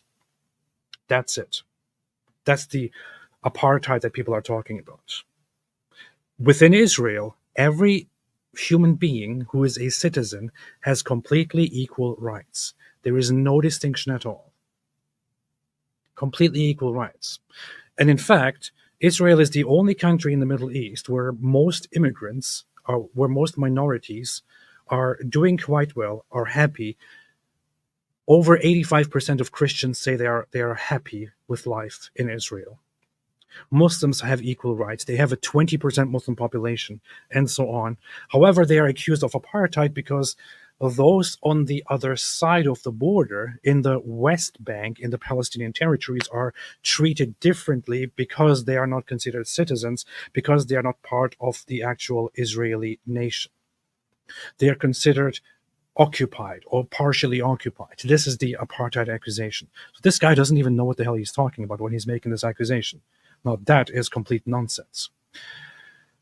He said Israel commits terrorist attacks. Look at this, man. Yeah, I opened the stupid notepad, and these are the notes that I'm making. It's just so stupid. The first here was apartheid, which I just deleted. Israel commits terrorist attacks. Anyone will just laugh at this and will say this is just so incredibly stupid, I don't even know how to respond to it. Israel is not committing terrorist attacks anywhere. Israel is not stealing land right now. That's not what's happening. Not sure where this guy is living and what fantasy this guy is living. Israel is not right now stealing lands. Israel is accused of occupying a certain part of the West Bank, also called Judea and Samaria. And that's what people mean when they say stealing land. Of course, there is this other narrative by Palestinian Arabs that say Israel stole our land, and what they mean is that Israel in general is stolen Palestinian land. International law doesn't agree with that. Israel is an internationally recognized state, which was directly granted by the United Nations after being promised by the League of Nations, which is the predecessor of the United Nations. It had borders drawn for it. The borders were expanded on after the Arab side declared war on Israel. And Israel then said, okay, we're taking more than we actually wanted, plus we have to establish proper borders for proper security. If you don't like it, well, boo-hoo. You shouldn't have waged war against Israel. That's it. Nobody's stealing land right now. None of that is happening. That's nonsense. And currently committing genocide, well, prove it. You know what? You know how many babies were born in Gaza recently, during the war, since the war? Babies born in Gaza since October 7th.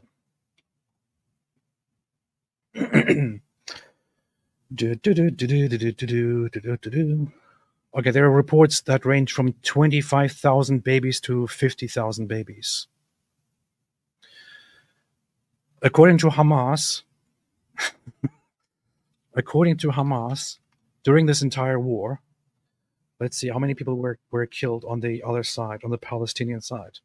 According to Hamas, 40,000 people. According to IDF sources, according to IDF sources, 17,000 Hamas members were killed. 17,000 Hamas members were killed in Gaza. Okay? Given these numbers, you don't have a declining population. You still have a growing population right now. You still have a growing population, even according to the terrorists. You know what genocide looks like?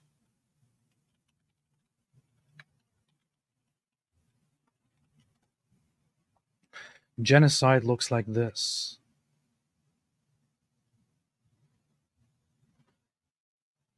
Genocide looks like this. This is the population of Rwanda. The population growth of Rwanda during the Rwandan genocide.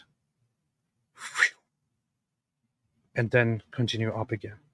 This is what genocide looks like. Now, we don't have the current graph for the development or for the population growth of Gaza since October 7, but here is what the growth of the Palestinian population looks like, according to historical data we have so far. Green is Palestine, Palestinian territories. It's flying. Apparently, this is how genocide works. Compare this. This is actual genocide. And this is the Palestinian population under Israel. If you're not Jewish, you're basically not a human. The justice for the Jews in years operating two sets of justice. You know, it's like they have the justice for the Palestinians, the justice for the Israelis. And if you read the Talmud, like, you know, if you're not Jewish, the Talmud. Yeah, if you read the Talmud, you're basically not a human. You're like, you know, like cattle. If a Jew is, you know, is killed by, you know, somebody that's not Jewish, then it's the death penalty. If a Jew kills somebody that's not a Jew, then, you know, okay, apparently, according to the Talmud, non-Jews are not humans. you know, like cattle. If a like, you know, they're like cattle. They're like cattle. I want to actually address this directly, but I'm kind of wondering if I could have anyone who is religious, learned Jewish rabbi or student, anyone join me right now. If anyone is in touch with anyone who has any online presence, somebody who wants to discuss on Jewish texts and Jewish morality, and they want to join me live right now, please let me know. Let them send me a text. Let them send me a message on Twitter. I will look at it at this moment. I would get in touch with. Oh, wait a minute. It's a very wrong time to do that. It's okay. In Israel, it's Sabbath, so I didn't really take that into consideration. In America, about to be. In Europe, it already is. Okay, that's probably not a good idea. Probably can't do that right now. But he is accusing once again the Talmud of saying that non-Jews are not humans. Oh my God! And of course, this guy would know. He's an expert. He's an expert. AP, get your head shaved like Dan. Sure, we'll do that. Let me just pull up a few sources here. Talmud, ex-Orthodox Jew here. Okay, let me know what you want to say. Meanwhile, I will put up a few things here. I showed this yesterday already when we were talking about Martin Luther. Okay. Here is how the Talmud actually views non-Jews. The court tells the witness, therefore, Adam, the first man, was created alone to teach you with regard to anyone who destroys one's soul. Anyway, the Mishnah cites another reason Adam, the first man, was created alone. This is the Talmud, Sanhedrin 37a. This is court, law. The Mishnah cites another reason Adam, the first man, was created alone, and this was done due to the importance of maintaining peace among people, so that one person will not say to another, "My father," i.e., progenitor, "is greater than your father." And it was also so that the heretics who believe in multiple gods will not say there are many authorities in heaven and each created a different person. My father, i.e., progenitor, is greater than your father. Nobody should say that because everyone comes from Adam. This is the Talmudic view on humanity, on humans, on Jews and non-Jews. You accuse these guys here who read this text, who study this text and teach this text, of thinking that Jews are superior and all non-Jews are not humans and so on. Their text clearly here says Adam was the first man, and this was done for the importance of maintaining peace, so that every person, every human, will not say, "My father or progenitor or ancestor is greater than your father." All humans are human. All humans are equal. This guy is, of course, going to a misinterpretation of what the Talmud says in a different part. And just because there are imbeciles like this guy around, I kind of don't even want to address it, because you have idiots like this guy who will take something that the Talmud says, where rabbis are discussing something, and not understand the point, and then make some stupid accusations about it. However, let me bring up one refutation of what he just addressed and meant to say. And I will go to that refutation, to a very well-known ancient old source. The accusation that non-Jews are not human, and that only Jews are human. Okay? Talmud Bava Metzia 114. Rabbi Shimon ben Yochai said the graves of Gentiles do not cause ritual impurity in a dwelling, as it says in Ezekiel 34:31. Look, they're by the way appealing to the Bible here, not making things up. Now you, Israel, are my sheep, the sheep of my pasture. You are man. You, Israel, the subject of the verse, are called men, Adam, and Gentiles are not called men. Somebody like Dan Bilzerian will read this and will say, "Wait a minute, what? Did I just read this correctly? Is it really saying that only Jews are men and that Gentiles are not men? What? Does this mean we are animals?" No, that's not what it's saying. It's not what it's saying at all.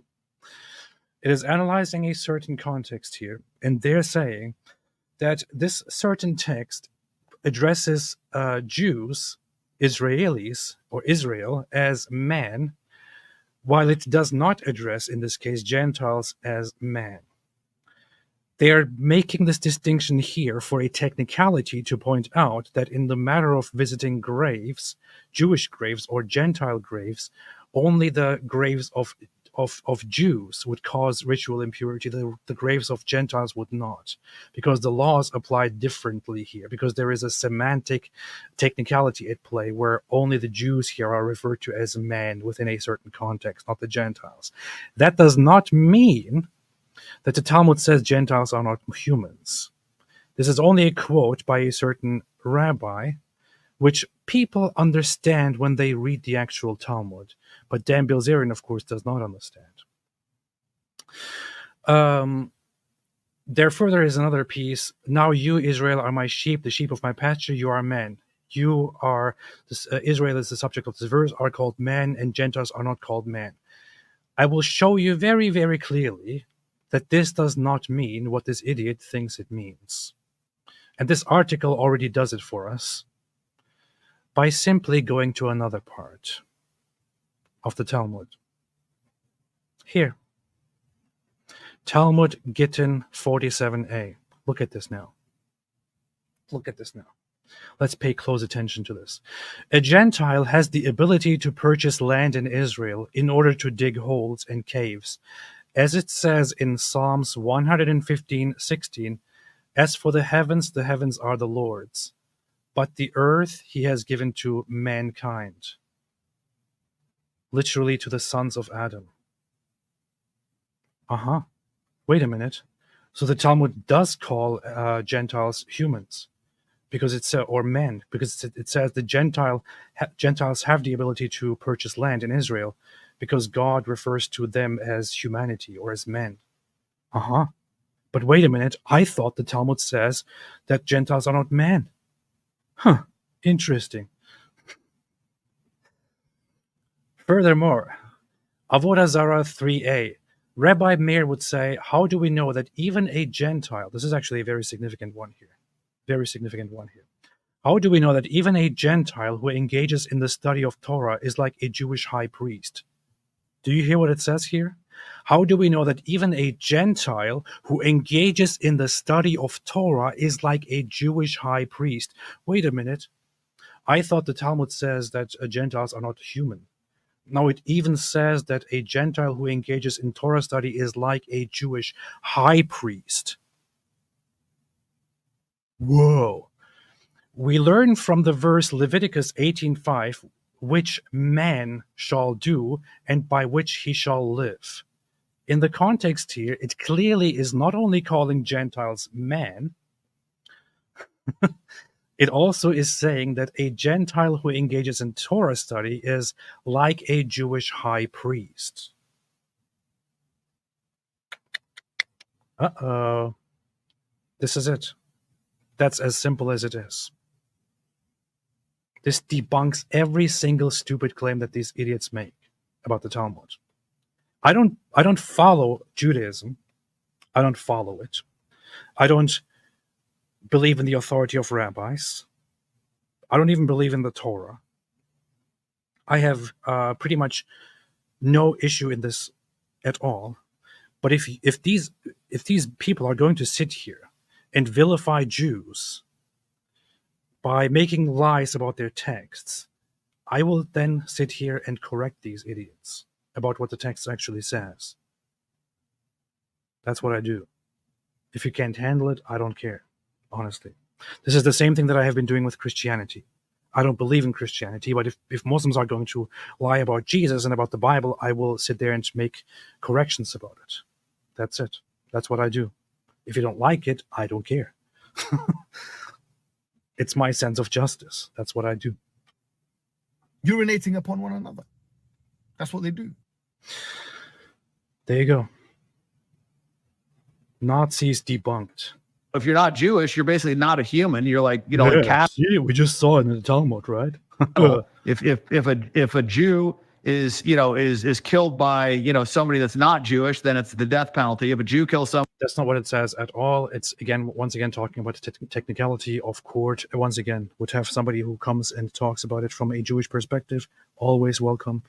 Maybe we'll have that again sometime. Somebody that's not a Jew, then you can't kill them. It's not the death penalty. Like they literally like segregate in their Bible. They're very protective of themselves. I don't think anybody can debate that. I don't think it's a it's not the problem isn't that they're protected.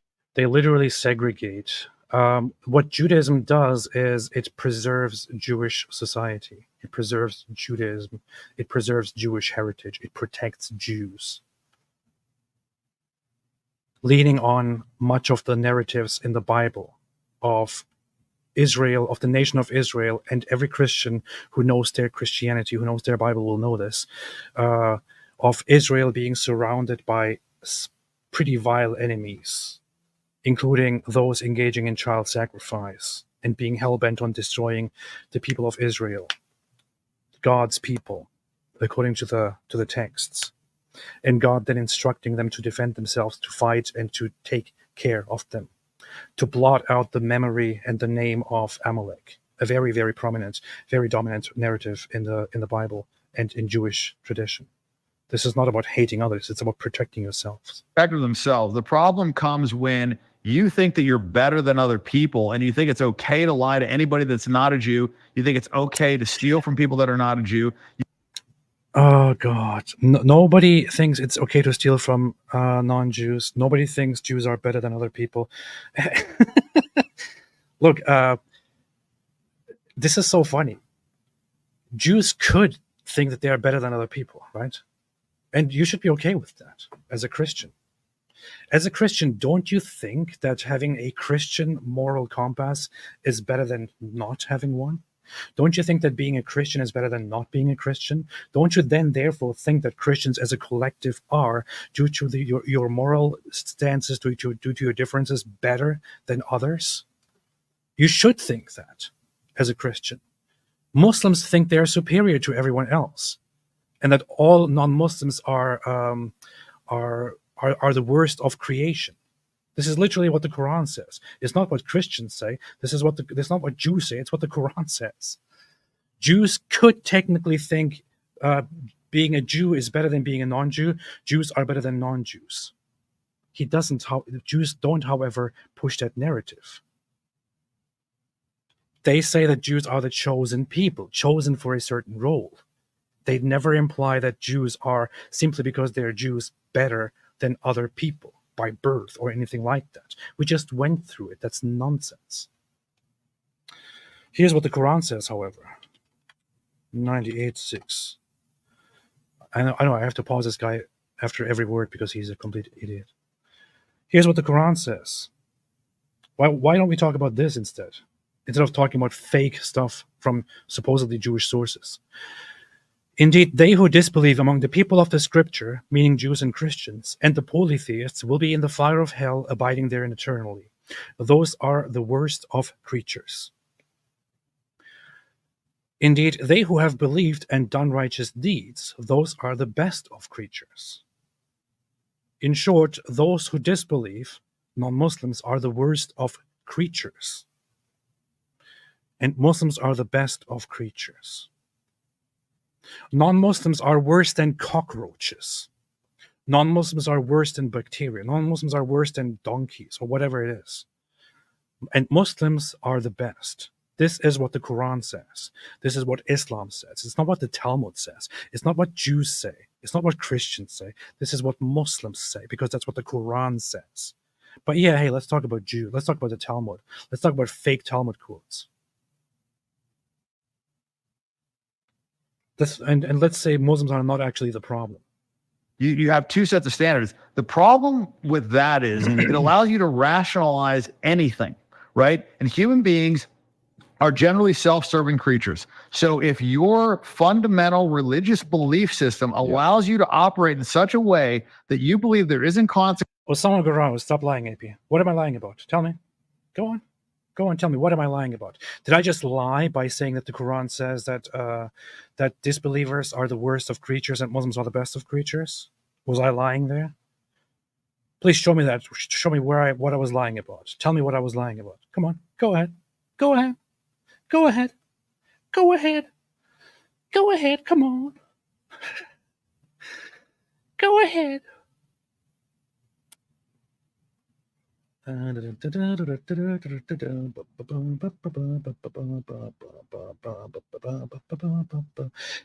is a very interesting article that I read a long time ago, which is by Chabad.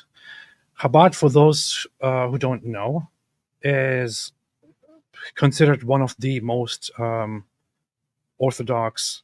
It is the most prominent Jewish movement in the Jewish world, that is known for their very orthodox stance of of Judaism, their rejection of reform and modernity and all that. They are very happy and very nice people, but who have a stance of outreach Judaism, to reach Jews everywhere and to instill Jewish values once again, and so on. The so-called Rebbe, who is the Menachem Mendel Schneerson, he was at the head of this organization. Very well known, amazing people, but very true to the scripture. Nothing modern. Here they have an article about, isn't it racist to believe that Jews are special? Because somebody asked this question. Go through the article. The entire article is about how this is not the view that Jews have.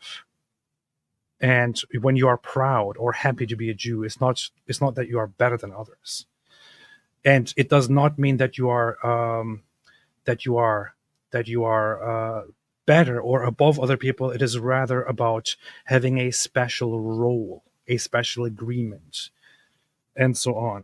Or if you want to listen to rather, people who appeal to the culture, to the pop culture, you can also listen to a conservative rabbi about this. In fact, I think I should have that immediately ready here.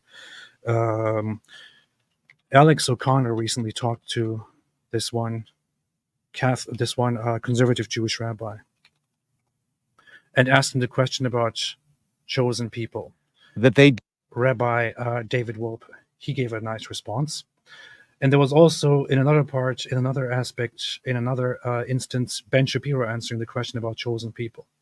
He also gave a very nice response. But here you can have it from this guy. Let's look at this for a second. Why are you making excuses for Jews? Because I want to. A Christianity would put it. Yeah, well, this sort of theme of the chosen people of God is like the theme of the Hebrew Bible. And it does seem strange to me, I must say, and I speak to a lot of my Christian friends about this. We sort of say, how do you feel about Judaism? And they say, well, obviously we're not Jews, but Judaism is very special. It's obviously attached to Christianity. Okay, stop talking. Come on, you answer the question. But he creates everyone in his image, says, but these people are my favorite. Oh, he doesn't say favorite. So what does it mean to be the chosen people? It means you have a certain responsibility in the world, a certain mission in the world. In fact, I had this, and by the way, it's the favorite there. So I'll tell you one story and then say something specifically Christian Jewish. I remember once my brother is a professor at Emory, and so is the Dalai Lama. He no longer goes because he's older, but so my brother was bringing a bunch of students to meet with the Dalai Lama in Dharamsala, and my brother always said because they fund you Zionists. Okay, I'm out. Get the hell out of here! I met them there, and so my brother and I had an audience with his wife, with the Dalai Lama, not with the Dalai Lama's wife, with my brother's wife. And as we sit down, and when I was there, I actually gave a lecture to the monks in Tibet about how you survive in exile, because they're all in exile. But when we sat down, the first thing, as he opened the conversation, he points at me and said, "What's this about the chosen people anyway?" Yeah. So I said, "It's true. Jews believe they have a special mission in the world." I said, "But that doesn't mean that other peoples don't have a special mission. We assume other peoples probably think they're chosen too." And he bursts out laughing. He goes, "Yeah, we also think we're special." Yeah, sure. Pretty much. Rapkid said, "This guy's from the conservative movement. He's not a good example." I know. If you hold on to the Orthodox perspective, you might view conservative Judaism as not representative of real Judaism. There is a lot of reconciliation between conservative Jews and or conservative Judaism and Orthodox Judaism going on in America. Honestly, I'm an outsider, but I listened to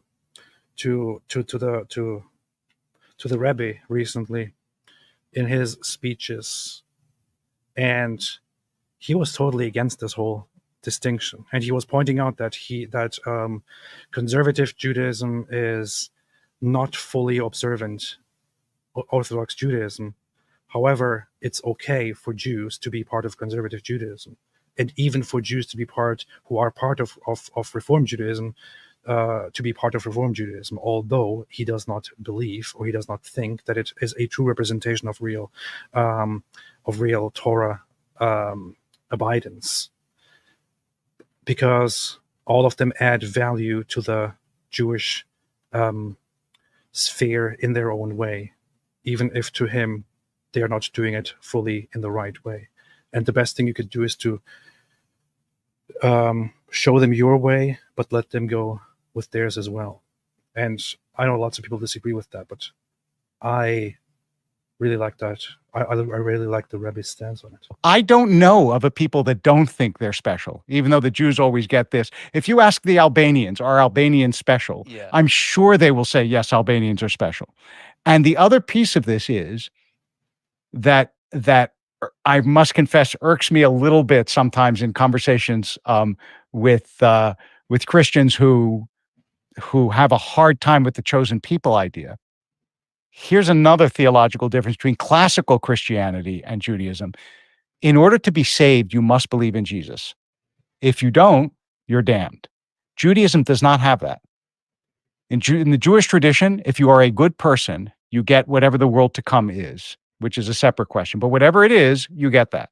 So in I guess from an Orthodox perspective, you could object to this because the actual thought in Judaism, in Orthodox Judaism, is that if you are a good person and you believe in one God, right, then you have a place in the world to come. In Orthodox Judaism, the rabbis didn't have the stance that you can believe in whatever you want and be an okay person, and then you have a place in the world to come.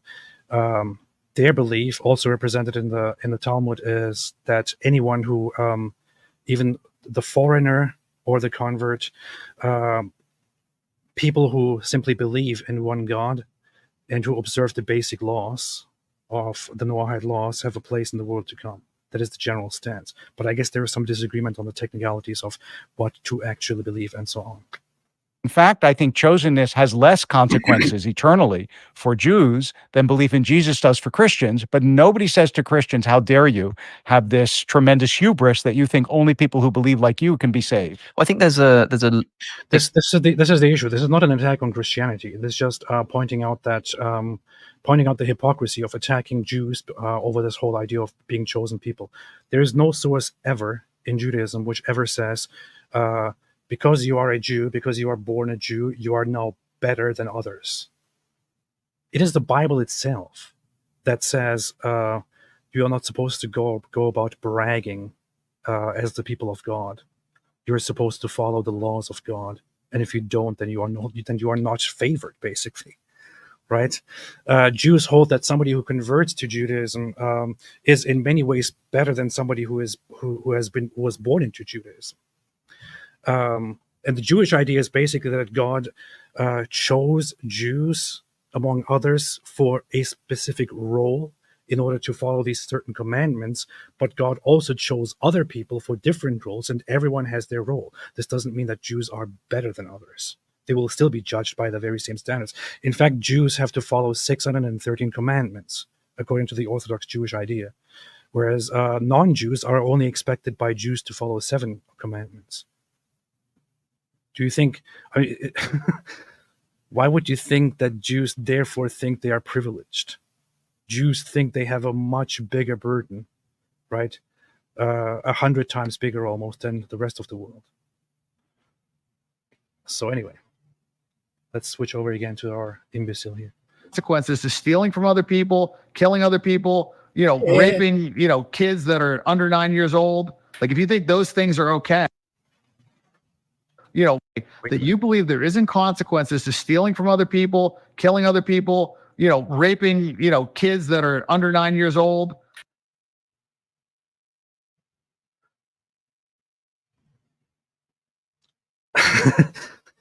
I'm a little bit confused here. The first thing I heard is just saying kids that are 9 years old. Then I have to listen to it again, and he says under 9 years old.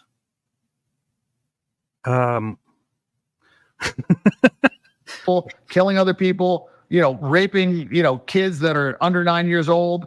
Like, what the hell am I listening? I really need help right now. Oh my God.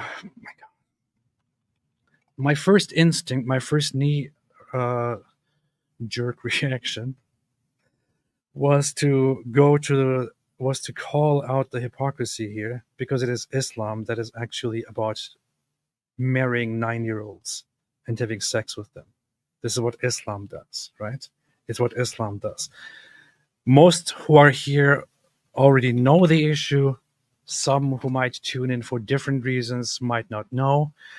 But it's not Judaism, it's actually Islam that has this tradition here.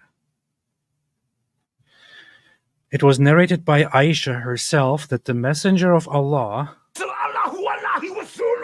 married me when I was 6 and consummated the marriage with me when I was 9. This is Islam. It is agreed by Muslim scholars that Aisha was 6 years old when the marriage was arranged, and 9 years old when Muhammad, who was at that time 53 years old, climbed on top of her and had sex with her in his bed. This is Islam. But then this guy says under 9 years old. killing other people, raping, kids that are under 9 years old. Like, if you think The Talmud is quite explicit on one thing, which is that you may not, under any circumstances, betroth or marry off a minor. And children reach the age of reason and maturity when they undergo the bar mitzvah, which is around the age of 12, 13, and so on. And you have Already, Benjamin said. you have later sources from the Shulchan Aruch, which is the most important, one of the most important, most highly regarded law texts of Judaism, of rabbinic Judaism, which are very clear on one thing, which is that the ideal age to marry is the age of 18. 18. And at that point, it was suggested that some people marry at the age of 13. This is only for those who choose it, but before the age of 13, one should not marry because it is similar to harlotry. Similar to harlotry. That's how bad it is. But yeah, Dan Bilzerian said raping kids under 9, so he must be right. I think those things are okay, then, how are you going to operate? Because to me, like, my moral code keeps me on track. I don't think that's what it is. I don't think it's Wait, what keeps him on track? God. Then, how are you going to operate? Because to me, like, my moral code keeps me on track. All right, man. We might as well just here we go again to the hypocrisy of people who push this guy. Here is your moral code. Here is Dan Bilzerian's moral code. Dan Bilzerian's moral code. Here. These are prostitutes, by the way. These are not just friends or women or anything. Here's his moral code. I'm sorry to abruptly put this on the screen here, but here's his moral code. This is, of course, what Western society, what traditional Western society, what Christian society, Candace Owens, Patrick Bet-David, all of these people, this is what they all fight for, because they are sick of all the degeneracy and the emptiness and the nihilism in the West.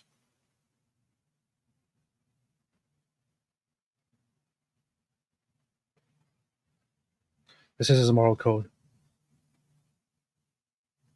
His moral code is also further the following. Let me see. Legal issues. Legal issues. His moral code is also this one. In 2014, Bilzerian was involved in a legal matter with pornographic actress Janice Griffith. Griffith was featured in a photo shoot with Bilzerian for Hustler magazine. It's always the same people, isn't it? Always the same people. One person promoted by Candace Owens and others is Andrew Tate, who made millions, who became rich because he ran a human trafficking, sex trafficking porn business. And here you have another. Griffith was featured in a photo shoot with Bilzerian for Hustler magazine in April 2014, which involved Bilzerian throwing her off the roof of a house and into a pool. Griffith fell short of the pool, hitting the edge and broke her foot. The 18-year-old, as soon as she's 18, of course, it's fine, asked Bilzerian for $85,000 for her injuries, which was rejected. In December, she filed a lawsuit against both Hustler and Bilzerian, blah, blah, blah, blah, blah, blah, blah, blah, blah, blah, and so on. Perfect moral code, of course. In August 2014, Bilzerian was banned from a Miami nightclub for kicking model Vanessa Castano in the face during a brawl. The great moral code that he abides by, which makes him dislike Jews, right? Here's an image of them side by side. Very, very tough guy, Dan Bilzerian. Very tough guy. During a brawl, kicked a model in a nightclub in the face. Here it is. Bilzerian was banned from a Miami nightclub for kicking model Vanessa Castano in the face during a brawl. He kicked her in the face in the nightclub during a brawl, which is why he was suspended, banned from the nightclub. This is, of course, the great toughness of people like Dan Bilzerian. This is what they talk about when they are tough. Ecclesiastes here, please stop using the beautiful name of the beautiful book of Ecclesiastes. Says Stalin was a Jew. Stalin didn't like Jews. You are a complete imbecile if you think Stalin was a Jew. So you are such a moron. Even your friend, even your hero, Nick Frito, came out blasting Candace Owens for suggesting that Stalin was a Jew. How do you even breathe? How do you even have the capability? Who taught you to breathe? If you weren't taught by anybody, you would probably not know how to breathe. You would probably choke and die. That's how stupid you are. Ecclesiastes here. I don't want to call you Ecclesiastes. Look, I have Ecclesiastes here. I have it here with me as a single book because I love it. I read it occasionally. Love this book. Please don't misuse that book. You are icky, I don't know, some Nazi piece of crap here, turning up, talking trash about Jews. Stalin was a Jew. Stalin was not a Jew, you idiot. Stalin didn't like Jews, which is why he was happy to make an agreement with Hitler. Lenin was not a Jew, you moron. You absolute idiot, you imbecile. Man, you're probably so dumb that you walk into a glass door every single time if nobody tells you about it. Anyway, let's get back to the other idiot here. I don't think that's what it is. I don't think it's because you're saying it one-sided. You're not telling the other side of the story of what they're doing either. You're not saying what Hamas did. You're not saying what they did. What did Hamas do? I mean, from day one, when you see the rapes and the videos, we've all seen it. Communism wasn't invented, you idiot. It was proposed by different individuals. The main guy known for it, Karl Marx, has Jewish ancestry, but he himself was not Jewish. In fact, he hated Jews. He didn't like Jews. I will tell you a secret here right now. Jews, like every other people, are a group of people that consists of different individuals who hold different views, politically, religiously, personally, and so on. Some of them may agree with certain worldviews, others may disagree with them. Some of them may have certain religious beliefs, others may have other religious beliefs.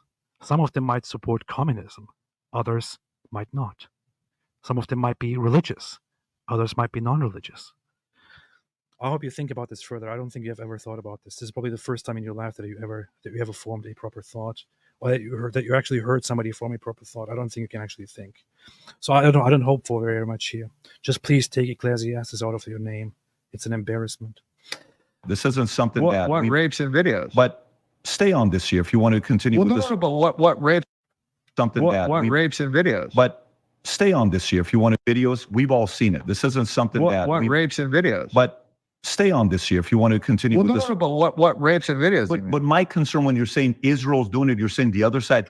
He asking for rape videos of Hamas. Meanwhile, totally saying that there is a gang rape video by the IDF. Just don't ask him for the evidence. Isn't doing anything. No, but I'm asking. No. There was no rapes during October 7th. Yes, there was. And if you deny this, then you're a scumbag. In fact, you shouldn't even be alive, probably. They've shown no rapes from October 7th. They showed no beheaded babies. All that was all bullshit. I'll send you stuff. No, there's plenty of stories. It's not all of them. The Israeli articles that I saw recently said that there was only 2 babies killed. One was shot by a bullet, and the other one died in a hospital. There was no babies in ovens. There was no beheaded babies. All that was all bullshit. Okay, so go back to the part when you said they think they're better than you. You believe that Jews think they're better than everybody else. It says it in their Bible. Okay, but you believe they're better than everybody else. Okay. It says in their Bible. It says in their Bible. It says in their Bible. Oh, what an idiot, man. Why am I even listening to this guy? Because it's fun, I guess. I don't know. It says in their Bible. In the Bible? In their Bible? Uh-huh. Okay. So you're telling me that in the Christian Bible it also says that Jews are better than everyone else. Huh. That's interesting. Christians, does your Bible tell you that Jews are better than everyone else? Because the Jewish Bible is also part of the Christian Bible. I'm not sure if he's aware of this. The guy is completely retarded, but I don't think he knows this at all. But the Jewish Bible is also part of the Christian Bible. So Christians, does the Bible say that Jews are better than everyone else? What a freaking idiot, man. Okay. I didn't say they're better than everybody else. They think. According to their scripture. Okay, but what if... According to the scripture, they think they're better than everybody else. Gosh, shut up. And if you look at how they operate, right? Like they literally caught people raping Palestinian prisoners. No, they didn't. They didn't. And there was riots. But there was not riots. Riots weren't because they were raping the prisoners. The riots were because they felt like they had the right to rape the fucking prisoners. No. That's why they almost had a fucking civil war, because they felt like they had the right to rape these prisoners. They felt like that was okay because they weren't Jewish. So nope, that's not what happened at all. What happened is that the IDF detained 8 IDF reservists for allegations of abuse at a detention camp. In response to that, the religious right and certain aspects of the right went out to protest for their release because they accused the authorities of being overzealous and wrongfully detaining soldiers who are already enough under pressure fighting this war over allegations, right? There were, of course, some extreme elements who said, we don't care what they did, and so on. But the idea was the authorities should not be overzealous in detaining IDF reservists over these allegations and treating them as if they were guilty. That's it. And they were detained for interrogations. They then released most of them because it turned out in most of the cases, or most of the people were uninvolved, and there was and the incident reported was not really as initially reported. That's what happened. Nobody went out saying, we have a right to rape everyone else. So, when you have a society that riots, yeah, right. operates like that, you're going to have fucking problems. And they're not the fucking most moral army. That's all fucking bullshit. And, everything that they say, it's just like almost like, listen, when somebody lies to me, like if you lie to me, I'm not probably going to trust you again. You lie to me a second time, I'm definitely not going to trust you. You lie to me a third. Oh, big boy. Of course, he has a big moral code, which is why we should trust him with everything. I mean, I just fact-checked this guy for, how long have I been live? 2 hours? I've been live for 2 hours. I don't know if anyone took count of how much this guy lied. But I really have to pause so much because this guy is just telling lie after lie after lie after lie. And I must say that while much of it is lying, because he is a hateful bastard and a liar, much of it is also, of course, complete ignorance, because the guy is totally retarded. Third time, and I let you lie to me the third time, I'm the fucking idiot. These motherfuckers have lied like 10,000 times. So, like, I don't believe anything they say. They lie all the time. They lie all the time. Well, I come from a place of, I don't sit here expecting you to tell me 100% the truth. I don't sit here thinking, yeah, Dan's going to tell me 100% the truth with whatever he has in his life. I don't expect that from you, because I don't expect people to walk on water. That's not my expect. I'm going to live my life. I'm going to live it with my life. But you can't think that China's going to tell us the truth, or Iran tells us the truth, or US tells everybody the truth, or you think any country is going to tell us 100% the truth. But I don't know, man. I got a different moral code. Like, I don't know, man. But me personally, for example, like America never lied. Never lied to anybody. I know about Armenia, for example. Armenia never lied to anyone. There's not a single time that Armenia ever lied. And then I'm also a citizen of the St. Kitts, and they also never lied. Like Israel is the only country. Israel is the only country that is allowed to lie. Israel is the only country that lies and still exists. No, all the other countries, they never lie. They never lie. In gambling, It's not about but in gambling and business, like with my friend group, I'm a gambler. I never lied in gambling. group, like you lie one time, you welch on a debt, you do one You're thing. talking friendship, though. I know this very well. I have a perfect moral code because I'm a gambler, and everyone knows that gambling is the best thing ever. It's such a great moral thing to do. My friends, people that I know, people that I do business with, people I gamble with, like It's the same thing I have as well. It's the same thing most people have. There's a difference between on the personal side than on the countryside. So you're America first. Is it fair to say you're America first? Okay. Yeah, I'm America first, man. I'm America first. I just don't want to support any other country, and that's what it means to be America first, right? Yeah. How do you feel about the protesting and the rioting going on in schools, academia, Harvard, Columbia, when you've seen all the stuff that's going on, Free Palestine, gays for Gaza? When you see that, what do you think about it? Does it do anything to you? I like gays. I like them a lot. Actually, I don't want to talk about that right now, because if I start talking about that, we're going to go into a whole big hole, and no pun intended here. Or you're like, let me support them. I mean, I think it's pretty funny that it wasn't a problem until it was against Israel. It wasn't a problem with BLM. It was fucking encouraged with There's BLM. always a problem with Bullshit. BLM. They fucking encouraged it. They let them burn down police stations. There was no For me, repercussions. I'm not talking mainstream. No, I'm talking about our government, our media encouraged that shit, right? They encouraged it when it was BLM. Like, they literally burnt down police stations, and it was fine. The mayor True. Totally different things, though. came out and was like, no problem, no arrests, no big deal. We don't give a fuck. Yeah, Janika Yazani said, America first, yet abandon our allies. This is just the mindset that these guys have. The idea is, America first means we don't support Israel, and we don't support, we just don't give them anything anymore, right? We're focusing on America. Well, first off, it's very, very suspicious that out of all of the partnerships that we have, all of the alliances, the one thing that they seem to focus on all of the time is Israel. It's clearly not about alliances. It's clearly not about being America first. It's just about Israel, right? That's it. I'm sorry, if you're going to tell me, oh yeah, I'm against Israel and I'm against these lobbies and this and that because I'm America first, bullshit, okay? You just don't like Jews. You hate Israel. That's it. That's it. Just prove me wrong by talking about a different country at some point. Plus, this whole idea that we should just focus on America. If your idea is really that we shouldn't support Israel in any way because we should be America first, and that would mean, if you were consistent, that America should literally stop all kinds of international agreements and alliances, drop everything, and be completely isolationist. Do that, and your country will turn into something like North Korea. Yeah, do that, and your economy will turn to complete crap in no time. Go ahead. This is such a stupid look at reality. It's so dumb, man. Wow. Let's say China. Whenever somebody says China, I have to think of this. China. China. China. China. China. China. China. China. China. China.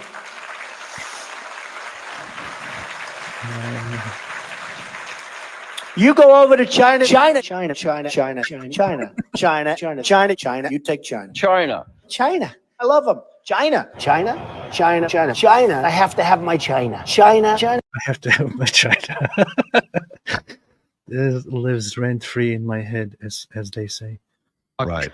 Take down statues, destroy buildings, burn cop cars, do whatever you want to do. I'm saying, this is just what we're doing. BLM was not peaceful. BLM. $2-3 billion of damage they did to small business owners in communities that African Americans are living in.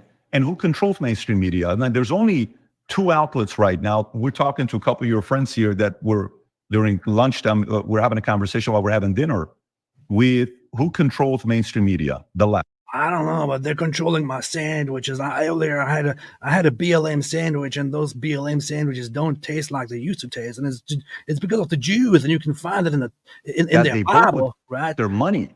I mean, yeah, but like at the end of the day, I think how much money goes into these campaigns isn't going to dictate as much as college admission. I'm so bored. This is just so stupid. I don't think I'm going to go into the other one with this other guy anymore. What made you grow so much on Instagram? Sex addiction come to be. What are the biggest mistakes guys make? When to start when it comes to improving your game? Why is tunnel vision so bad? Women, reason women cheat, trigger a girl to chase you. That's it. It's all just about just having sex with women. All right. Oh, wait a minute. Oh, this. No, it is. Wait a minute. Does this have timestamps? Political situation, most egregious citizenship. Anyway, I don't care. I don't care anymore. The guy is a complete imbecile. Absolute imbecile. Yeah. The only thing that I want to say to Patrick, Bet, David, and I'm actually going to message them, is to invite Kim Kardashian next. And also have her opinion on the whole issue. This is on all of these issues. Because if we're going to invite Armenians because they're Armenian and because they are known, then we should just have the biggest known Armenian there. And that is Kim Kardashian. Ayatollah Khamenei said, coked out on non-blinking eye contact between PBD and Bilzerian, reminding me of Miami real estate deals in the 80s. PBD Bilzerian are truly living in a winter wonderland with all snow floating around that room. Bro has 17 lionfish in that aquarium. He's America first, but the clown went to Armenia to join the Armenian army in 2018. Must have been jacking it in his Bugatti the whole time. Really? Did that really happen?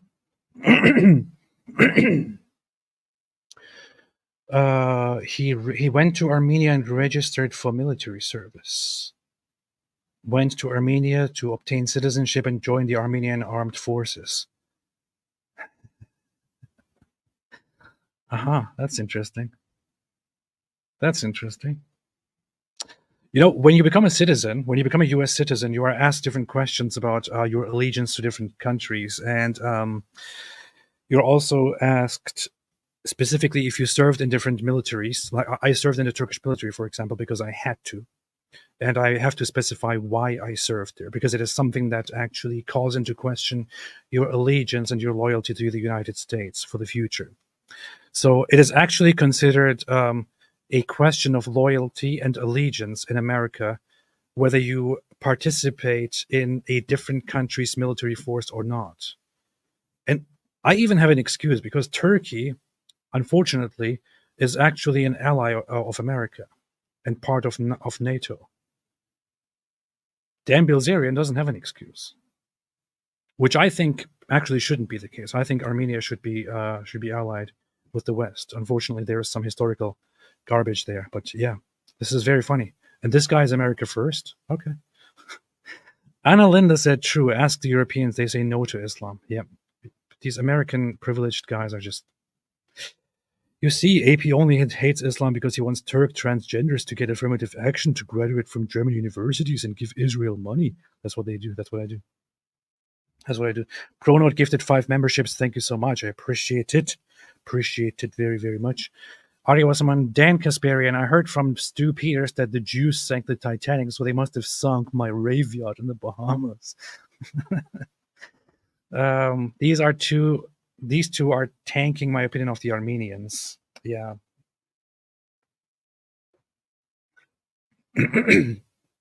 No offense to Armenians. Armenia is based. Actually, it's a pretty bad country in terms of development and all that, but you could probably blame that on the surroundings and the circumstances, political matters, geopolitical matters, and so on. It's a pretty terrible country by Western standards. I met Armenians in the past. They were nothing but nice people. Nothing like Dan Bilzerian. Arya Wasserman said, but then again, being of a certain ethnicity or nationality is nothing at all. It's just that. This proves that ghosts are real, since the Jews have killed everybody on the planet who hates them, but they keep hating on them. This is true. This is true. Daniel Kinkajou said, this man's haircut is literally genocide. It is. My friend died in those wars. The people you have paid to hang out with aren't your friends, Dave. Fox Big Cloud, he did have weapons of mass destruction. Yeah, Saddam did have weapons of mass destruction and had also in development the pursuit of weapons of mass destruction, and they also gave the impression that they have them. This was not a lie. It was a misdirection at the end, at best. Nobody's killed more Muslim than other Muslims. Yep. Ari Wasserman, nobody should miss Saddam. He did use and had produced weapons of mass destruction in the past, and it was basically a perfect combination of Hitler and Stalin. He just didn't produce much between 1998, when he kicked the UN inspectors out in 2003. It's just so bizarre and so messed up when people actually start defending Saddam and accusing all kinds of claims about him as all kinds of people who made claims about him as liars and all that. I met people who suffered under the regime of Saddam Hussein. I met Kurdish people whose families, who lost their entire families, who lost friends, whose people were eradicated, mass killed by Saddam Hussein. God. They were killed by Saddam's weapons of mass destruction. Ayatollah Khamenei said, the phase when Yayo has destroyed your cognitive facilities so much that you have to rely on some dumb woke speak and spell app to think for you. See, I can't read. I'm probably on cocaine as well. Steph, Dan suffers from Israel derangement syndrome. Oh, that's why people were saying IDS earlier. Yeah, we should popularize that much more. Dan suffers from Israel derangement syndrome, a condition that leads to severe anti-Semitism if not treated. He's very sick. I think these people just hate Jews more than they hate Israel initially. The hating Israel aspect is simply part of hating Jews. That's what they do. Urinating upon one another. That's what they do. This man has real problems. Fox McCloud, Bilzerian entered the Navy SEAL training program in 2000. However, after several attempts, he did not graduate. He was reportedly dropped from the program for a safety violation on the shooting range. That sounds accurate. Ayatollah Khamenei, China don't go, no AIPAC. You know what's funny? I was in the military in Turkey, and for my whole life, I was never somebody who walked around bragging and thinking, yeah, I'm so masculine, so strong, and this and that. I always detested that attitude, and I had people like that in the military as well. When I was in training in the military, people going around acting like, you're quiet, you're pathetic, and this and that. I'm strong. This is tough guy place. Military is a place for tough guys who know how to use guns, and so on. When the first time came that we were tested for at the shooting range with rifles, I was among the top 3 in aiming and using the gun correctly, the rifle. And lots of these other guys who bragged about being such tough guys, they many of them sucked and did horribly and were chastised for their misuse of weapons and so on. This is just, people like to brag about what they don't have. Didn't we leave this fool in 2018 with his cat fraud? We should have. Bro is trying to revive that little St. James lifestyle and St. Kitts. He shouldn't. Philip Daniel, Armenia has a massive, powerful lobby in the US that uses the genocide to erase complexity and shades of gray of the Karabakh conflict. Dual loyalty. Yeah. Ari Wasserman, Dan Kardashian. I learned from this guy named Zakir Naik that Artsakh isn't being bombed by Azerbaijan, but the Jews blew my mind. Hey, you know what's funny, by the way? He actually did say something about Azerbaijanis because he's Armenian. Dan Bilzerian. Some of his Muslim fans should probably look at that. He accused them of having... here's the article. Newsweek says, Dan Bilzerian says Azerbaijanis sodomites farm animals as he encourages Armenian soldiers. To all the Armenian boys out there fighting to not be eradicated, stay strong. Your nation is behind you. I'm behind you. I'm proud of you guys. Keep fighting the good fight. Remember, no matter how bad things get, at least you're an Azerbaijani. You don't sodomize farm animals.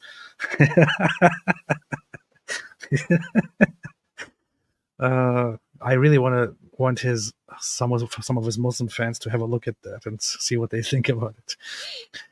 Daniel the Kinkaju, Dan has been trimmingly molested. Yeah.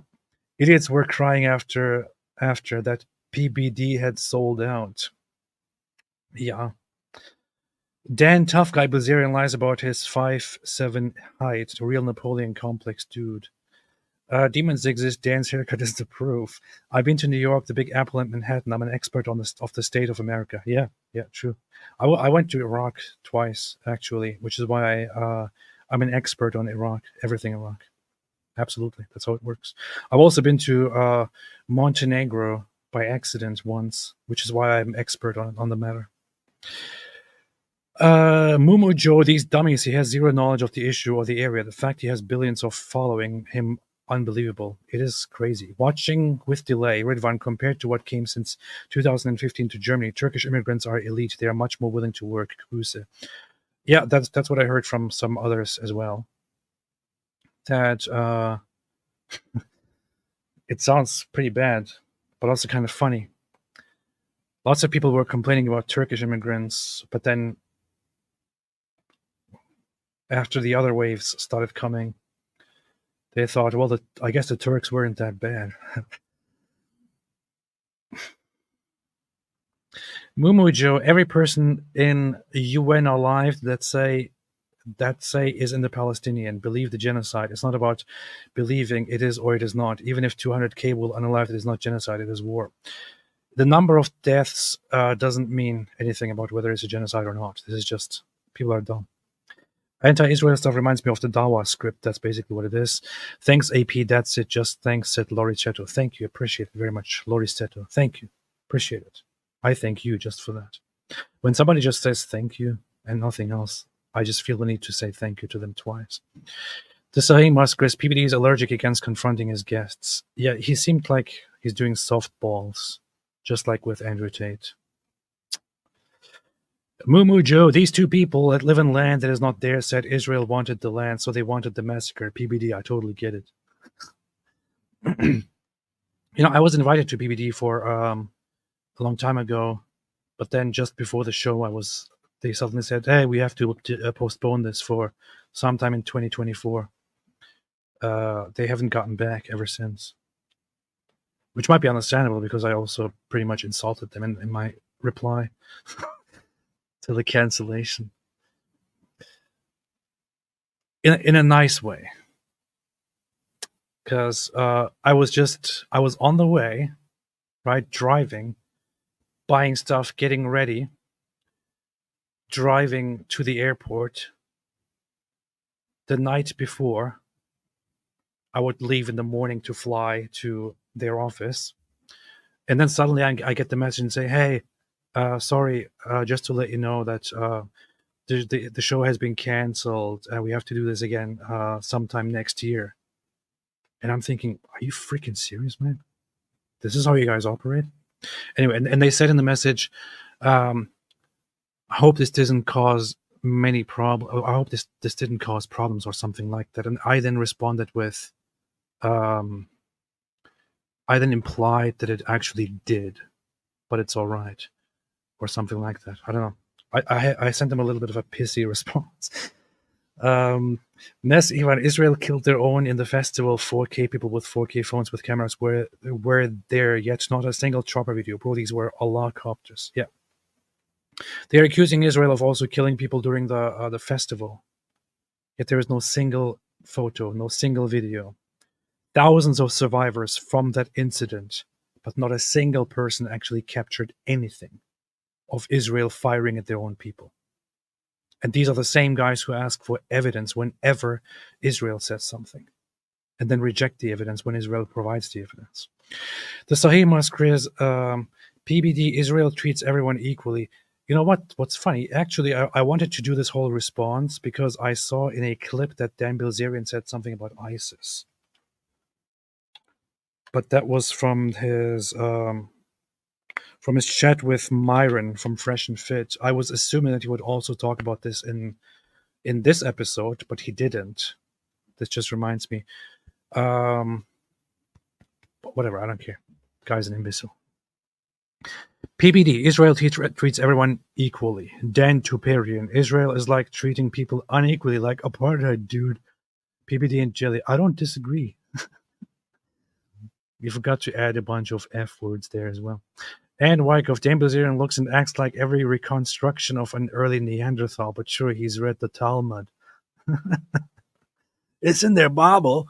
It's in their Bible. That's what they say. Like, it's in their Bible, Jew better, other week. Talmud 23:7.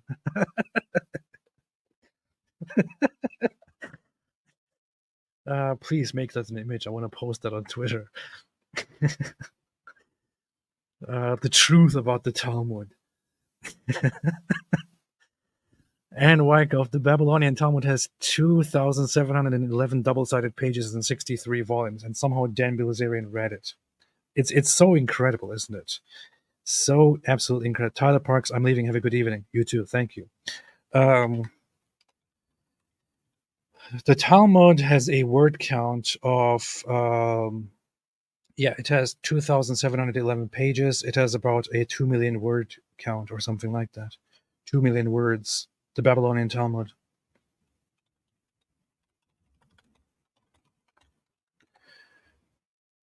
The Bible, a Christian Bible, King James Bible, has 783,000 words. The Talmud is significantly larger than that. I don't think that was even accurate. The Talmud is much more than that. I will not for a second believe that somebody like Dan Bilzerian actually read the Bible ever once, let alone having a look at the Talmud. The Talmud. The Bible. Max, I live in Hamburg. Here, Palestine and rainbow flags are seen every day, everywhere. I'm surrounded by leftist and Muslims. Love you, AP. Thank you. Appreciate it. But hey, don't worry, because some idiots in America, Dan Bilzerian and Nick Frito, say that is all not a problem. It's all just a distraction. All you have to actually worry about is DEI and transgender stuff in Israel. That's it. You don't have to worry about any of the stuff that you're seeing out there. Leob, is Allah gay? Yes. And became a member. Welcome to the membership. You are now part of this cult. You are not allowed to leave anymore. And one day we will create a big compound where we will all live together by force. Philip Daniel, everyone who lets his daughter be married as a minor ends up guilty of bloodshed. Avod the Rabbi Nathan, page 298. That's pretty based. But hey, we don't want to make excuses for the Talmud, or otherwise some people here who just want to look at online memes get angry that we are defending Jews. Ayatollah Khamenei, anti-Semite. Stalin was a Jew. Trotsky, am I a joke to you? Yeah, Trotsky was a Jew. Stalin was not a Jew. He had a lot of people on his list of suspicious people who were Jews. In his time, the idea that Jews are people who conspire against the Soviet Union became very popular. They couldn't care less about the Nazi persecution of Jews. They loved it, actually. Gabe said, don't be mean to people who walk into glass doors. Passive apology. Nice to see you, Gabe. Passive apology. Why do you like Ecclesiastes so much? Favorite part? I don't know. It's because there's something about it that I really appreciate, because it's more than just a religious text. It's very deep. The words of the preacher, the son of David, king in Jerusalem. Vanity of vanities, says the preacher, vanity of vanities, all is vanity. What does man gain by all the toil, which is how he toils under the sun? A generation goes and a generation comes, but the earth remains forever. The sun rises and the sun goes down and hastens to a place where it rises. The wind blows to the south and goes around to the north. Around and around goes the wind, and on its circuits the wind returns. All streams run to the sea, but the sea is not full. To the place where the streams flow, there they flow again. All things are full of awareness. A man cannot utter it. The eye is not satisfied with seeing, nor the ear satisfied with hearing, filled with hearing. What has been is what will be, and what has been done is what will be done. And there is nothing new under the sun. Is there a thing of which it is said, see, this is new, it has been already in the ages before us? There is no remembrance of former things, nor will there be any remembrance of later things yet to come among those who come after. This is just a text that is so that deals with, what later became existentialism, just in a totally different fashion. it's very much ahead of its time. I don't know. I love reading this. It's very, very, very, very interesting. The whole general sentiment of the book is just, it's something that I really like. Ayatollah Khamenei, does this guy have some Armenian Bible I don't know about? Does it smell like Drucker Noir and whistle at 13-year-olds in Glendale? Gotha, well, in the book of the Council of Nicaea, it clearly says Jews are better in every way. That's why it was taken out of the Bible. Ayatollah Khamenei, lied to me once, I'm going to snort coke. Lied to me twice, I'm probably going to snort more coke. Ancient Bilzerian family proverb. Nathaniel Rosen, thank you so much, said, how are you these days? Thank you. Thank you. Okay. All right. All right. Trying to get things done. Trying to get things done. Thank you. Appreciate it very much. And because that was just a super chat asking me how I am, it obviously came from Mossad. Snugwick says the God of Israel lives. Hey, you know what's funny?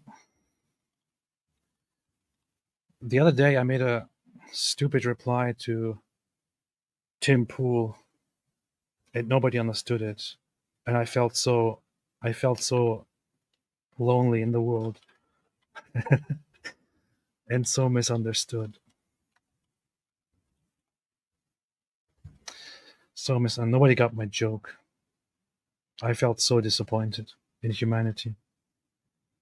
So Tim Pool said God is real, and I didn't said God of Israel. And then people started responding to it in all seriousness. Somebody saying, Devil Israel.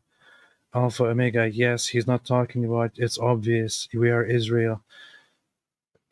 Nobody got the wordplay here. All I was doing was just, he said God is real, and I was just saying God is real. It was so stupid that nobody understood me. I was almost considering ending it all on that day. Captain Lamb 2.0 said, I'm South African originally, but served in the Royal Australian Army. It wasn't an issue for me at all when I went to get U.S. citizenship, probably because the U.S. and Australia are our allies. Yeah, I mean, as soon as I told them, yeah, I went to the military. It was obligatory. They were like, okay. But they ask you when you're naturalized to renounce your allegiance and loyalty to any other entity. Yaron Elalouf said Israel could be heaven without their enemies. Truth. Given the circumstances, surrounded by terrorism, surrounded by enemies, plagued by terrorism every day, Israel is amazing. Absolutely amazing. A century ahead of all its neighbors.